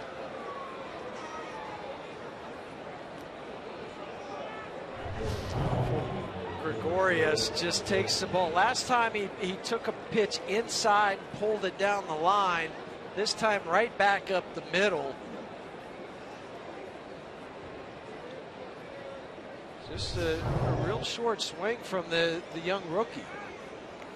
So real quick to finish up the Detroit Tigers, they did win 104 games that year. They're 104-58. They won the division by 15 games over Toronto.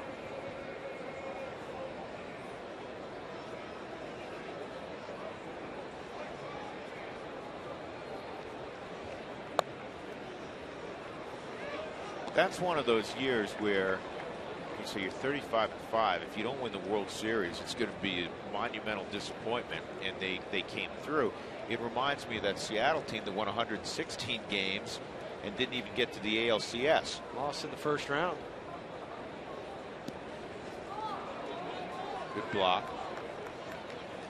1-1 on Paul Goldschmidt, an RBI single in the third. A couple of ground balls to the right side in addition.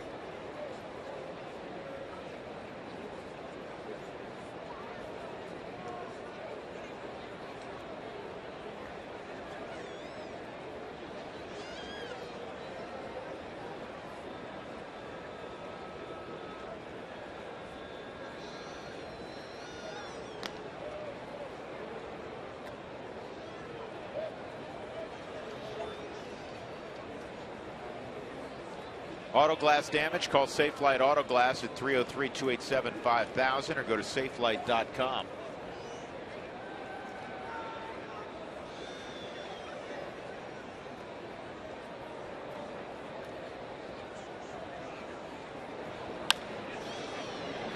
Arenado's got it. He's got to go the long way, and he throws out Goldschmidt. In the inning, A.J. Pollock comes around on the base hit by Gregorius. 5-0 Arizona.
Outscored 5-0. Bottom of the 6th coming up. Who wants tacos? Remember, when the Rockies score 7 or more during any game, go to participating Colorado Taco Bell locations the next day between 4 and 6 and get your Rockies taco special. DJ LeMahieu is going to pinch hit for John Garland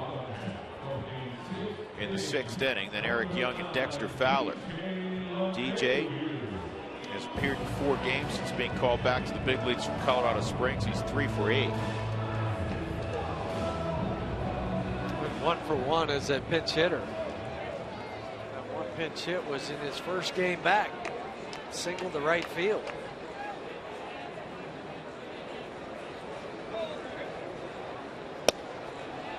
On the outside corner at the knees, well-located fastball. That's what Patrick Corbin's done all night. And then he comes in and just misses there. So it's 1-1. Quick arm action for Patrick Corbin. Drops the hands down, the ball comes out, gets up into a throwing position in a split second. Pitching coaches like to talk about a repeatable delivery. He repeats his delivery. Well, because there's not a lot of extra movement in it. Okay, he starts with the hands up, drops them down, gets a slide turn, and goes. Ground ball to short. Gregorius will throw out LeMahieu. Fans, you can follow the Rockies on your phone or iPad with MLB.com and Bet 13 app featuring pitch tracking, stats, highlights, and more. Don't miss a game. Text at bat to 31826 or go online to Rockies.com to learn more information about MLB.com and bat.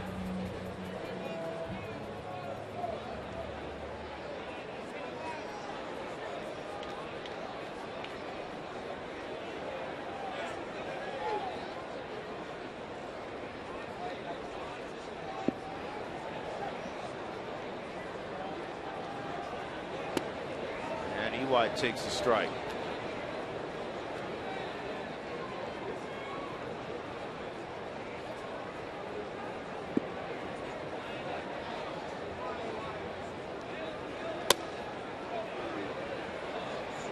Just seems harder than 89 or 91. That one, it's funny you said it because I was looking at that and I was like, man, that thing really popped the glove. Maybe it was the glove sound that got me.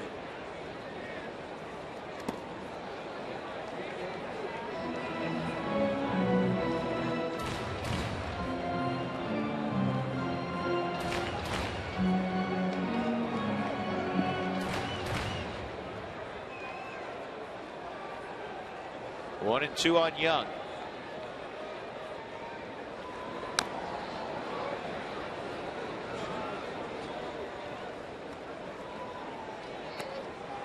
Patrick Corbin with 2 strikes, just a .099 batting average against. That's 5th lowest in the major leagues.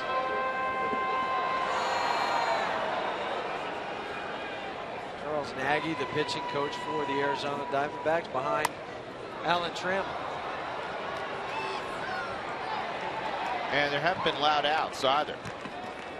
Looking at my book, and I'm thinking Dexter Fowler's line out in the 1st inning. It's the only ball that was hit hard. Patrick Corbin, 8 ground ball outs, 3 fly outs, 6 strikeouts.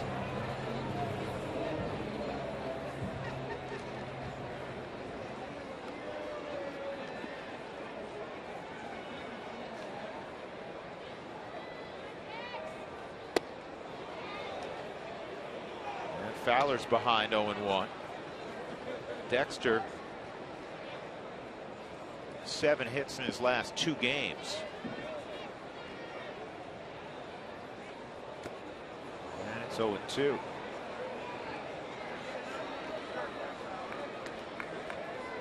It's more of a slurve. It's 79, 78, 80. He varies the speed on that slurve. And he went back to the same pitch, and Dexter unable to handle it. And that is strikeout number 7 from Patrick Corbin. He has been most impressive. 5-0 D-backs.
Highlights so far brought to you by McDonald's. Enjoy a refreshing, satisfying, icy cold soft drink or sweet tea any size for just $1. I'm loving it.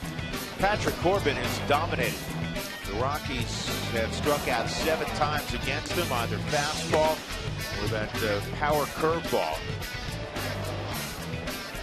One ball, as we were chatting about a moment ago, that was hit hard. Dexter Fowler's line out into a double play back in the first inning. And Arizona offensively has bunched hits together in 4 different innings. They have a 5-0 lead. They've out-hit the Rockies 11-1 as they come to bat here in the top of the 7th. Eric Chavez, Martin Prado, and Jason Kubel against Adam Ottavino, making his 14th appearance. And 1 appearance in the 4-game set against the Giants. And that's another hit for Chavez. He's got 3 tonight. He's been the biggest and most pleasant surprise for Arizona.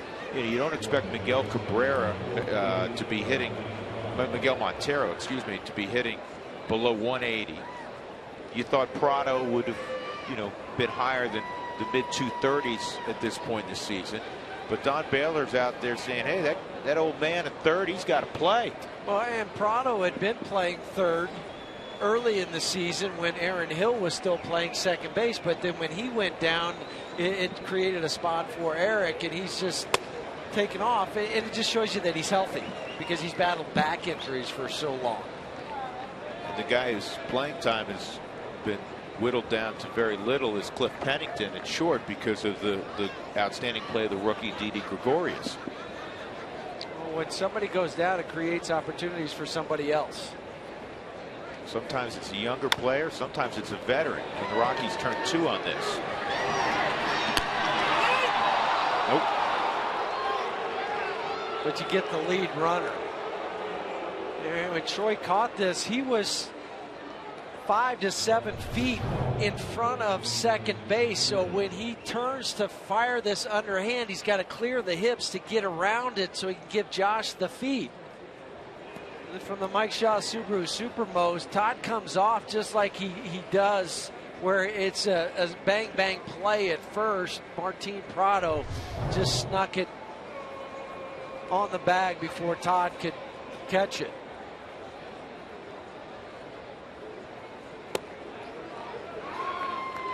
Strike on Kubel. 1 for 2 and a walk. Willie Bloomquist getting close to coming off the disabled list. Speaking of a guy that can play a multitude of infield spots.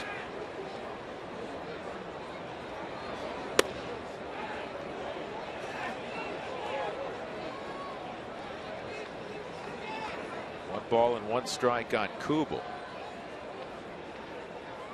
You mentioned Aaron Hill. He's not progressing as fast as they would like with the injured hand.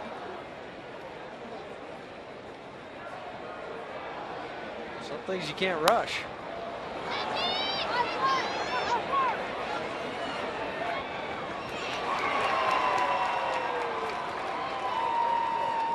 If you'd like to take a behind-the-scenes tour of Coors Field, you can do that. Group and individual tickets are available by calling 303 Rockies, Monday through Saturday, year-round.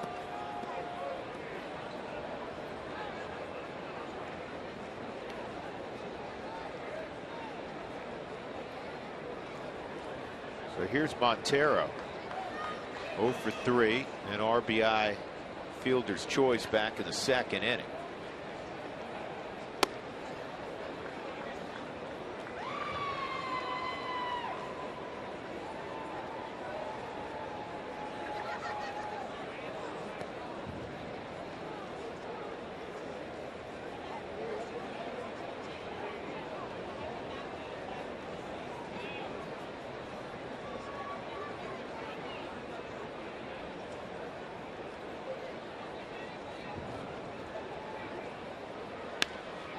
And this is looped to left for a base hit.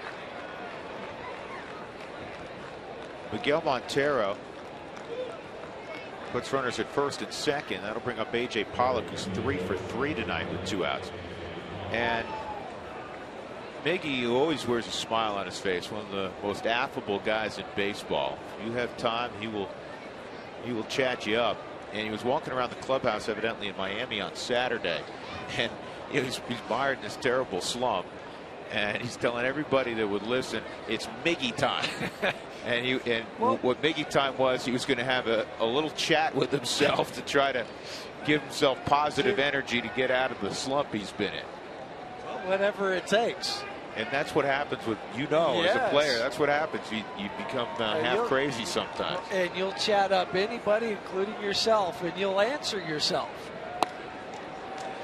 You might not like what you have to say, but. No. So I guess Miggy time paid off on that looper to left.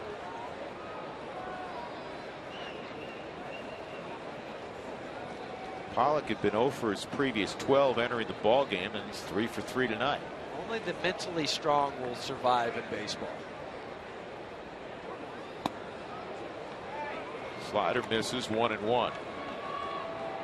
This game will chew you up and spit you out if you're not.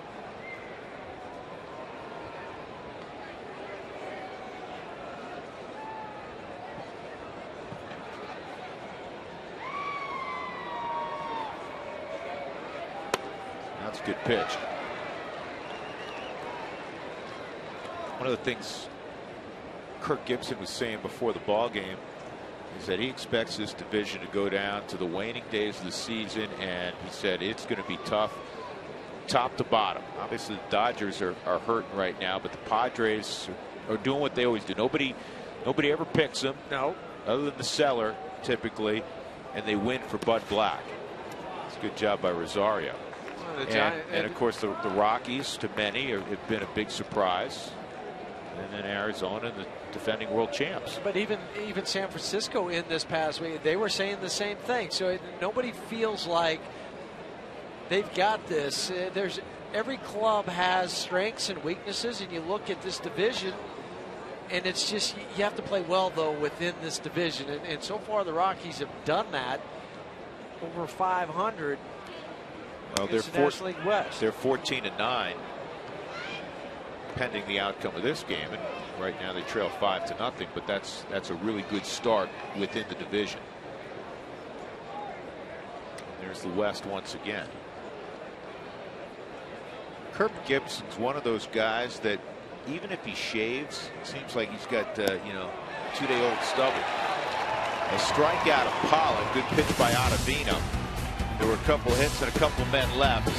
As we go to the bottom of the 7th, it's 5-0 Diamondbacks.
Cargo, left-handed bats against left-handed pitchers, hitting .386 coming in. That's the best mark in the National League.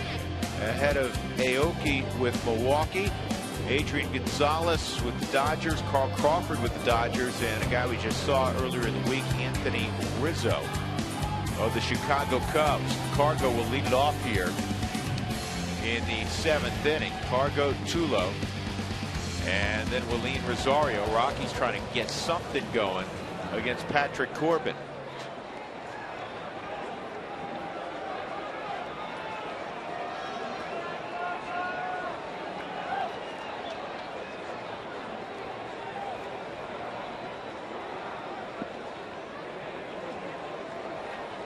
Strikeout and a ground ball to second. And the slider moved him back. It's in there for a strike. Last 4 pitches that Corbin has thrown has been the slider.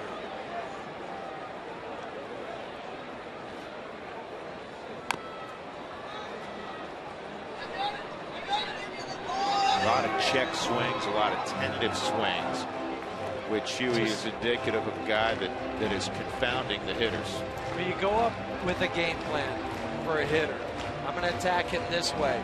And then when the pitcher does something different or the ball is coming from a different spot than you think, that's when you get those swings.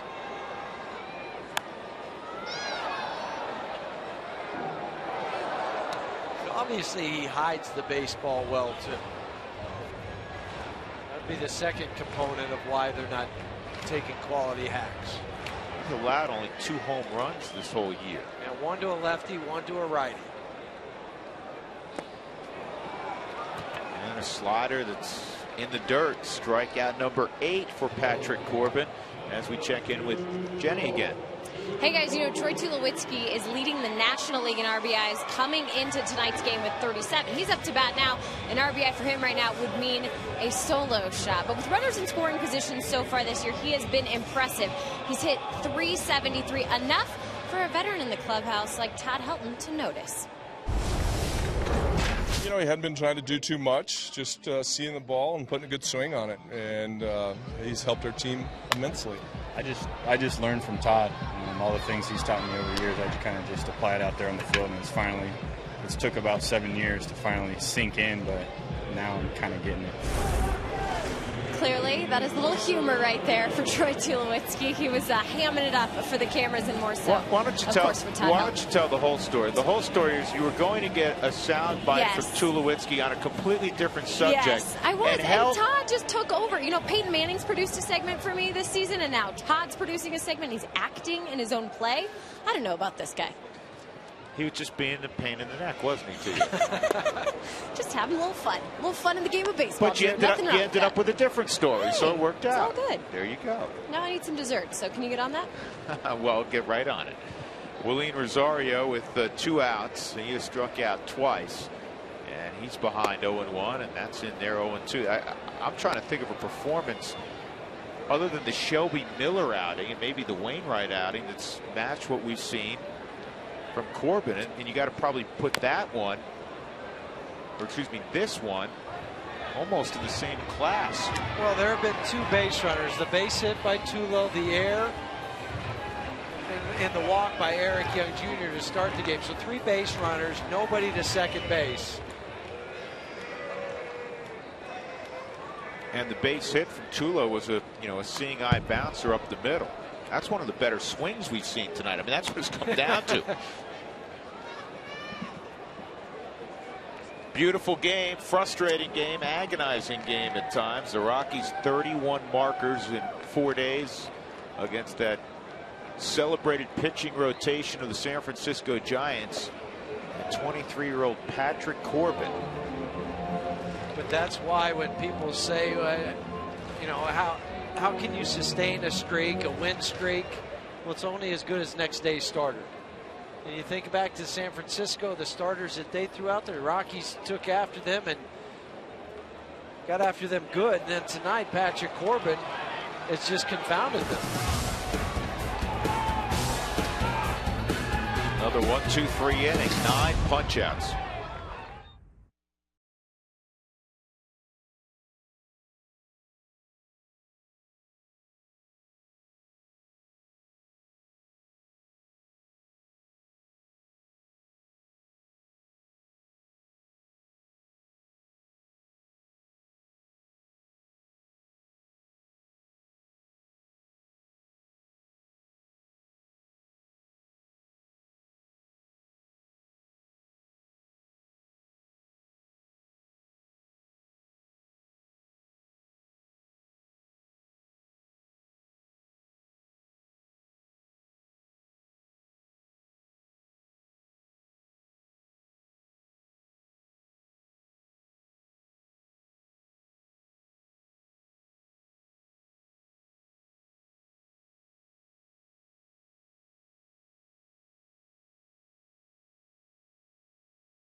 number 8. What's next is brought to you by CenturyLink. Here's tomorrow's pitching matchup in Game 2 of this series. Jolie Chassin will make his 8th start against Ian Kennedy, who is 2-3 with a .488 earned run average, kind of unlike what we've seen from Ian Kennedy of late. Patrick Corbin will lead things off in the 8th inning. He's 0 for 1 with a couple of sac bunts, so he's done his part offensively also. Pretty good swing there against Adam Ottavino.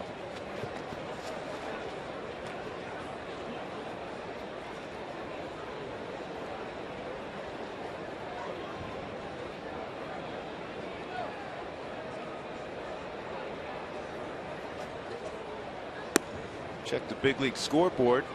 Padres in the top of the 2nd leading the Cardinals 1-0. Jason Marquis on the hill for San Diego. Giants at home leading the Nationals 2-0. They're in the 3rd inning. Good slider. Reds earlier beat the Mets 4-3. Reds improved to 9 games above 500.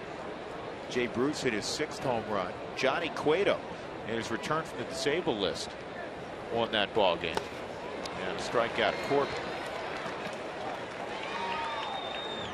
First 10,000 fans tomorrow will receive a coupon good for a Hebrew National Dollar Hot Dog. Get your tickets now for Dollar Hot Dog Night.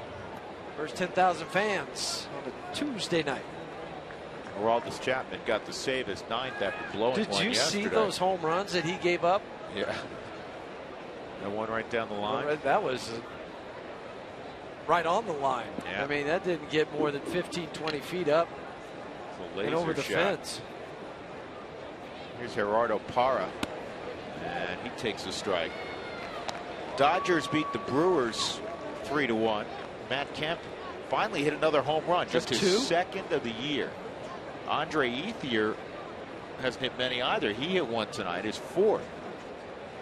Dodgers 18-25. Kershaw won for the 5th time. Todd makes the play to Ottavino for the out. Nice job chopping his feet around the bag, just like you're taught. Well, and that cost Seattle today in their game when a pitcher couldn't cover first base. Tom Wilhelmsen dropped the ball because he couldn't chop his feet when he got close. Marlins got a rare victory today over Philadelphia 5-1. What's the deal with Cole Hamels? He lost. He's now 1-7. Unexplainable. Didi Gregorius at the plate, 2 outs. Big swing and a miss. American League in the bottom of the 7th inning. The Athletics leading the Rangers 8-2.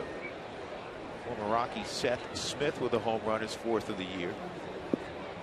White Sox over the Red Sox 6-4. Adam Dunn is 11th for the Pale Hose.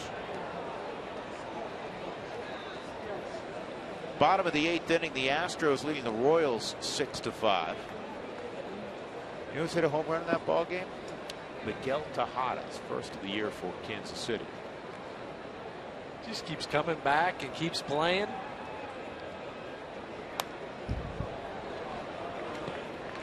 In 10 innings, the Indians stayed hot. They beat the Mariners 10-8. Johnny Gomes had a walk-off home run. Hit 2 home runs tonight, in fact.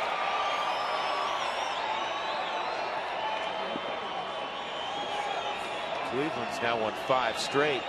They're on top in the American League Central.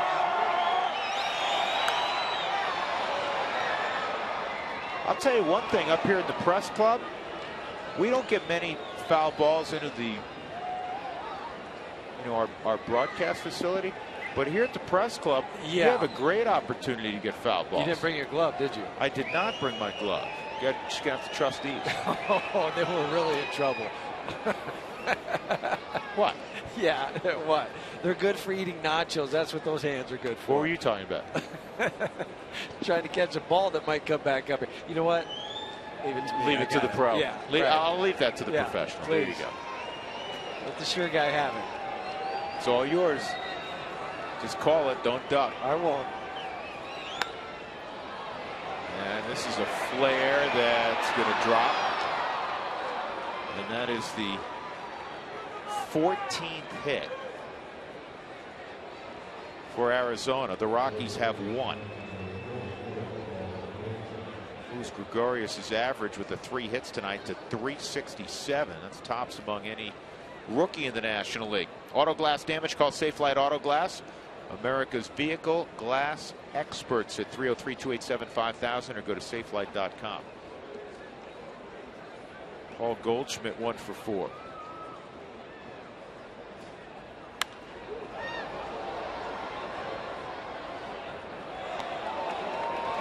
Blue Jays beat the Rays 7-5. R.A. Dickey won for the 2nd straight time. He's now 4-5 in his new uniform. And that was at home. That was up in Toronto. Jays are 18-26. Tampa Bay is 23-21. That's fouled off also. Yankees tonight in 10 innings beat the Orioles at Camden Yards 6-4. A fella by the name of Mariano Rivera got his 17th save. Leads baseball along with Jason Grilli. Joe Girardi's happy he came back this year. Tulowitzki to Rutledge to end the inning. We'll go to the bottom of the 8th inning. The Rockies down 5-0.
Rockies fan in Utah. Show us why you're the ultimate fan by taking a picture through Instagram or Twitter and tagging it with a Root Fan UT hashtag. For official rules, visit facebook.com/RootSportsRM.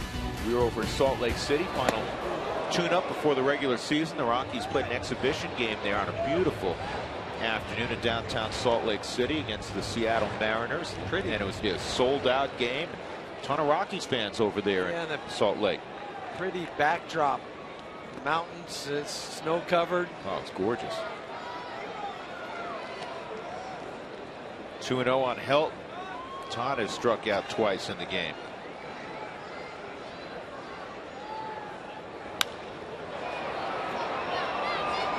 Pop fly to left. Kugel's got it, 1 out. Just 81 pitches thrown by Corbin with 1 out in the 8th inning. And only 19 balls out of that. So 62 strikes.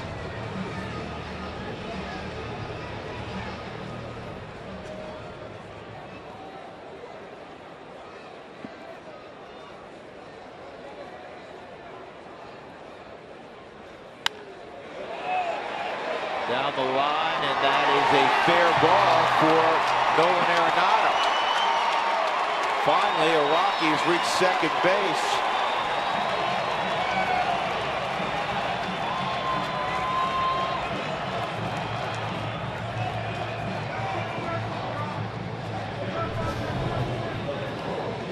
Clearing the hips, pull the hands in, drop the right elbow closer to the side, the full extension, high finish, all of that leads to a double just inside the foul line by 2 or 3 inches.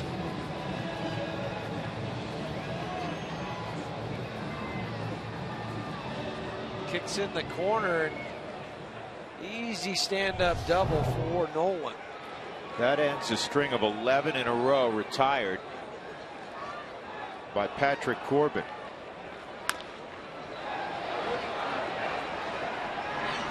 Rutledge is out. See the Rockies send up here. Jordan Pacheco.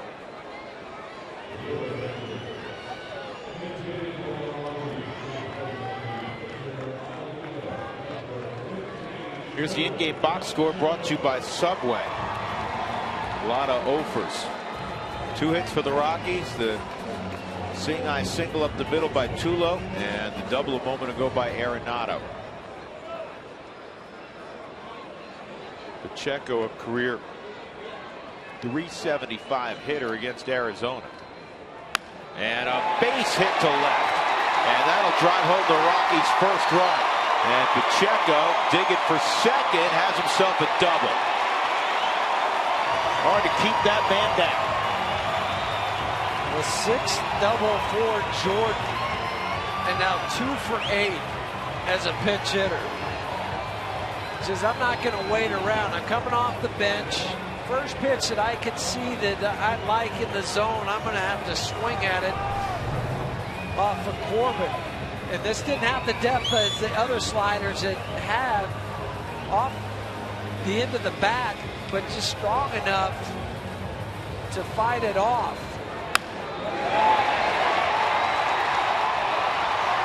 And then the hustle into second base with Jason Kubel chasing it towards the line.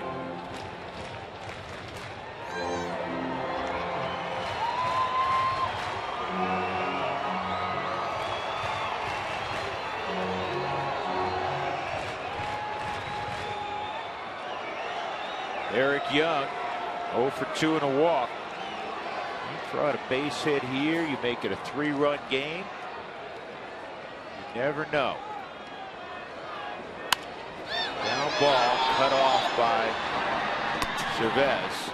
And that's all for the Rockies. They get on the board. An Arenado double and a pinch hit double from Jordan Pacheco. It's 5-1 off to the 9th.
Southwest Airlines. Find our fares online only at southwest.com.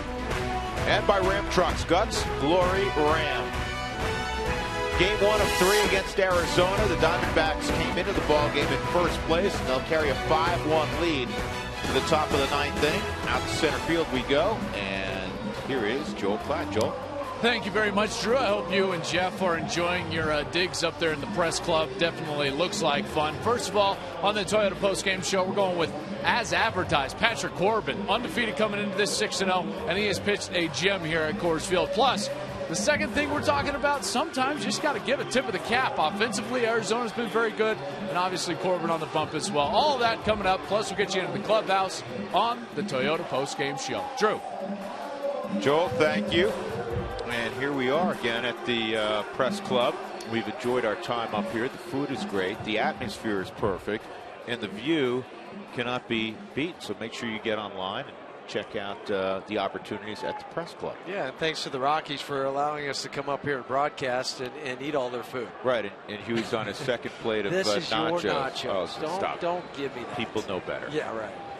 If it was dessert, that's another thing. That would have been my second. Mister, I haven't gained a pound since I ended my playing career.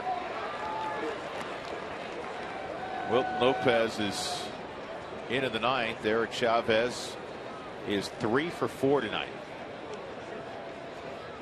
We saw the numbers on Lopez a moment ago, and his pitching better, more efficient innings. Fastball's located, and the slider is sharper.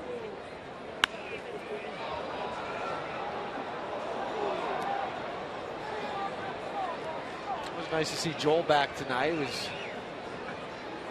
ill yesterday.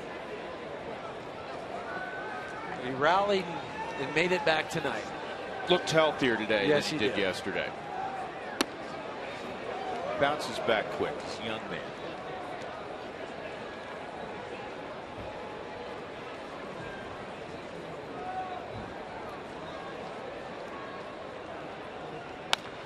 Now ball to Todd.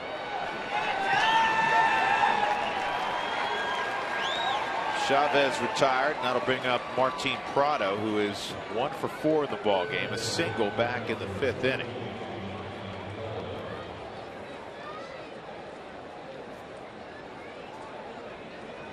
Did you know that Dougie just handed me? The Rockies and the Phillies are the only two teams in the National League without an error from their first baseman. Ryan Howard, a little gimpy with a knee right now. Getting an MRI on the knee. Carlos Ruiz with the pulled hamstring had to be placed on the disabled list today for the Phils.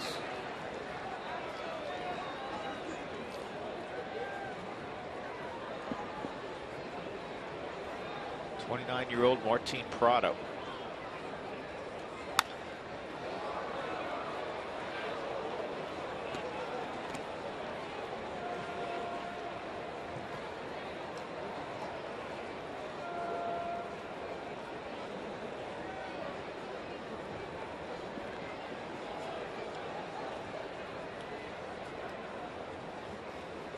Oh-2.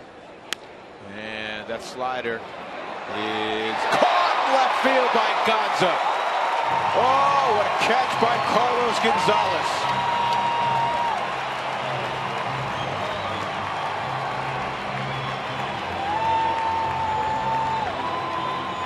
If that doesn't make your teammates take notice, nothing will.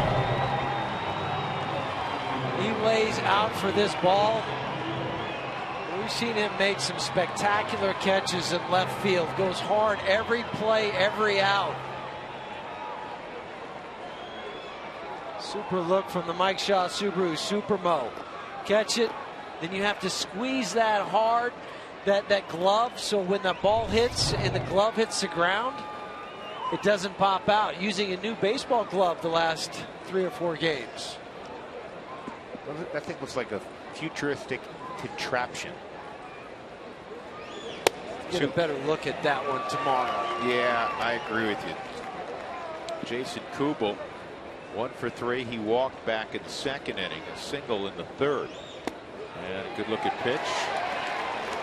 0-2.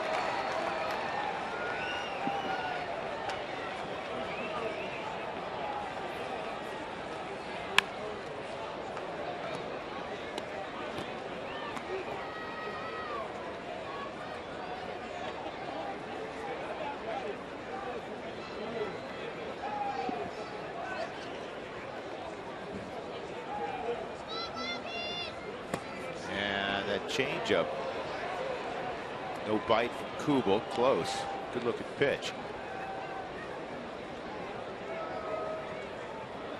1-2.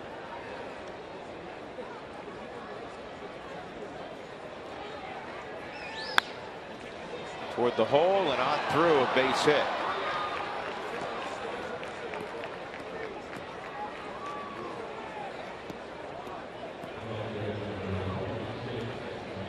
"15 hits for Arizona."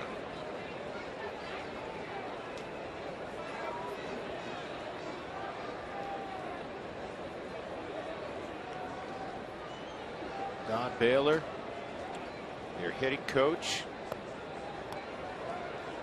trying to help get Miguel Montero going. He had a bloop single his last time up. Miguel is 1 for 4. And he's tardy on that fastball. Not just for Miguel, but any hitter at the major league level that has experience. You know, it helps when you have a Don Baylor, or in the Rockies case, you have Dante Bichette. They've been in those slumps. They know what it's like, and at times it's not mechanical. It could be mental. Help them through those patches.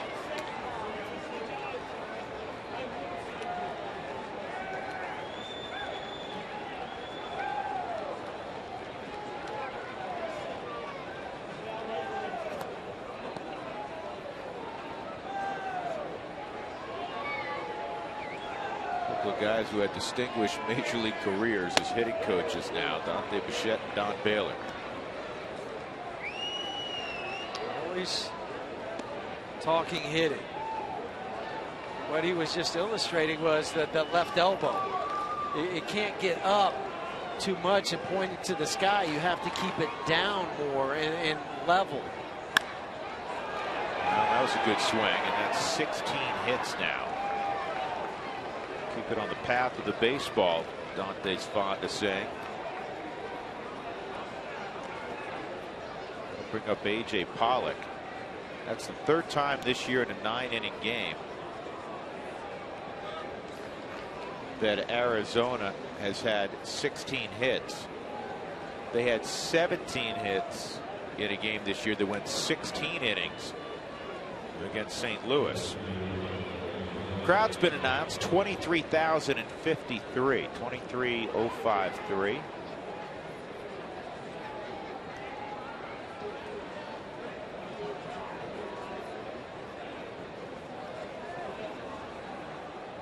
"5-1 Arizona in the 9th. The Rockies will have Fowler, Gonzalez, Tulowitzki,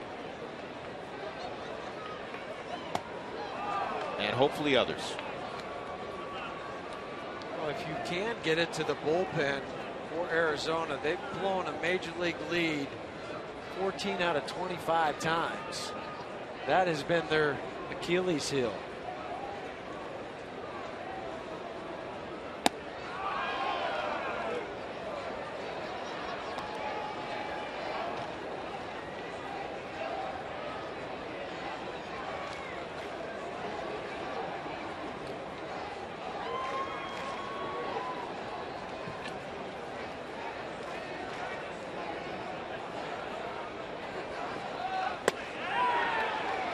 Two and one on Pollock.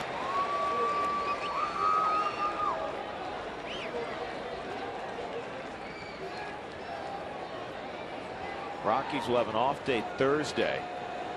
Then they'll take on the Giants at AT&T over the weekend.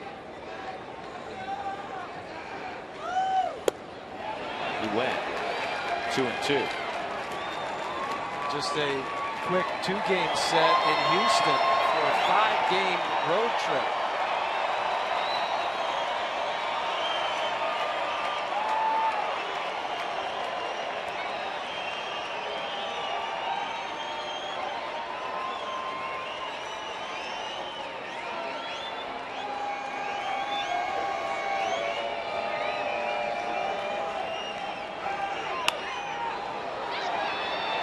To left field.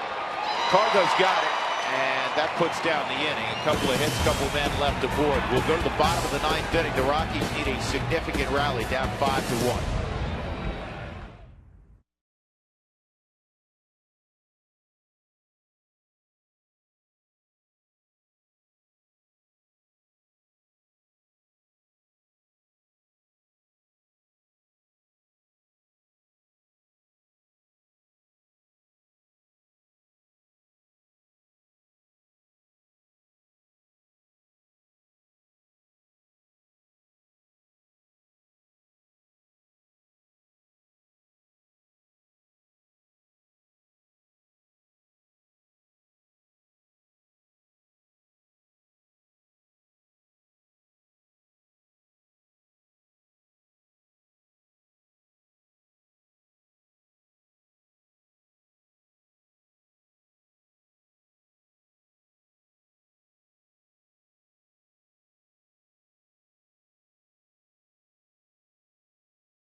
Dexter Fowler leading off in the bottom of the ninth. Patrick Corbin still out there.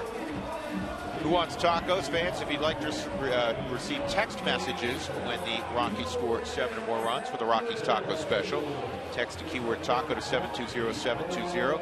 When that does occur, Taco Bell, along with Root Sports, will donate $250 to the Colorado I Have a Dream Foundation.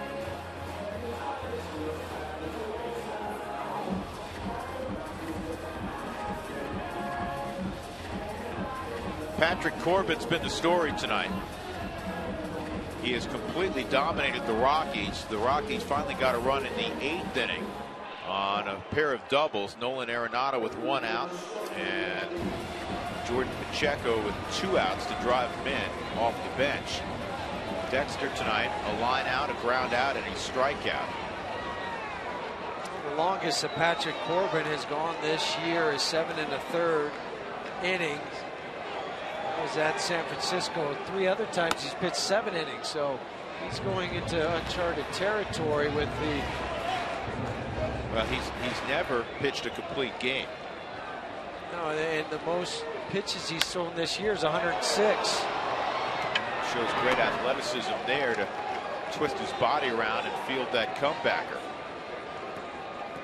1 out, and that'll bring up Cargo. A couple of strikeouts and a ground out for Gonzalez. Here's the play again. Well, not in a good fielding position when he finishes. He over-rotates and is falling off the third base side, but quick enough to get back and reach across his body, short underhand toss.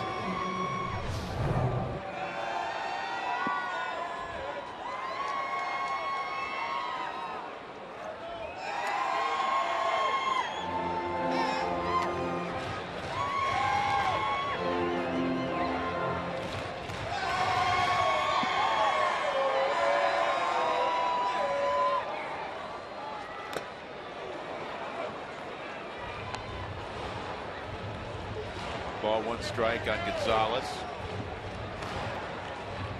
Coming up next, the Toyota postgame show.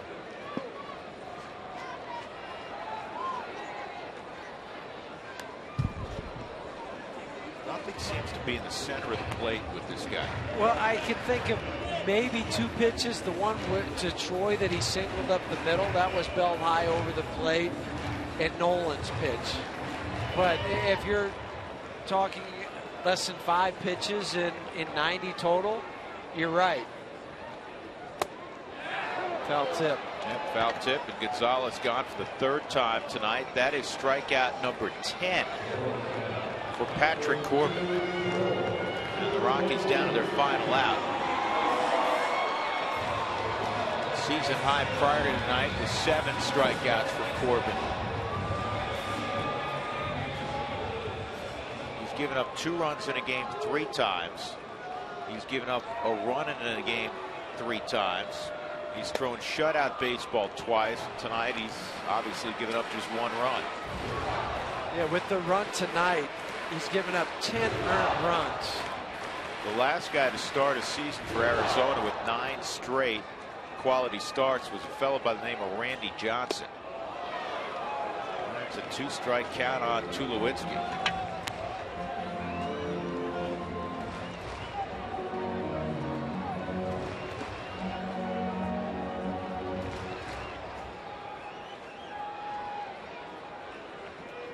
Troy has one of the Rockies' 3 hits.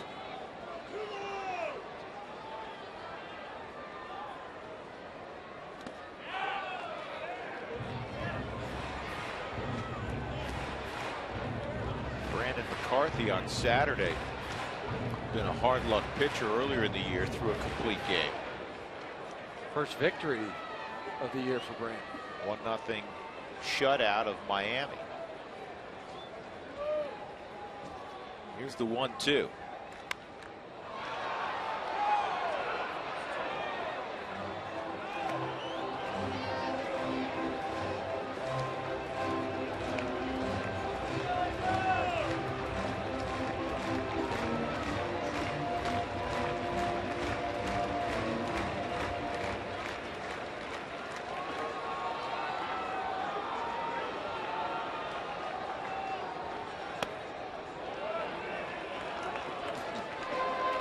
pitching matchup tomorrow.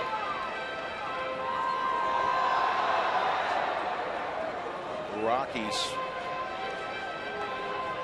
and Diamondbacks in game 2. For the Rockies, it'll be Chacin. It'll be Ian Kennedy for Arizona.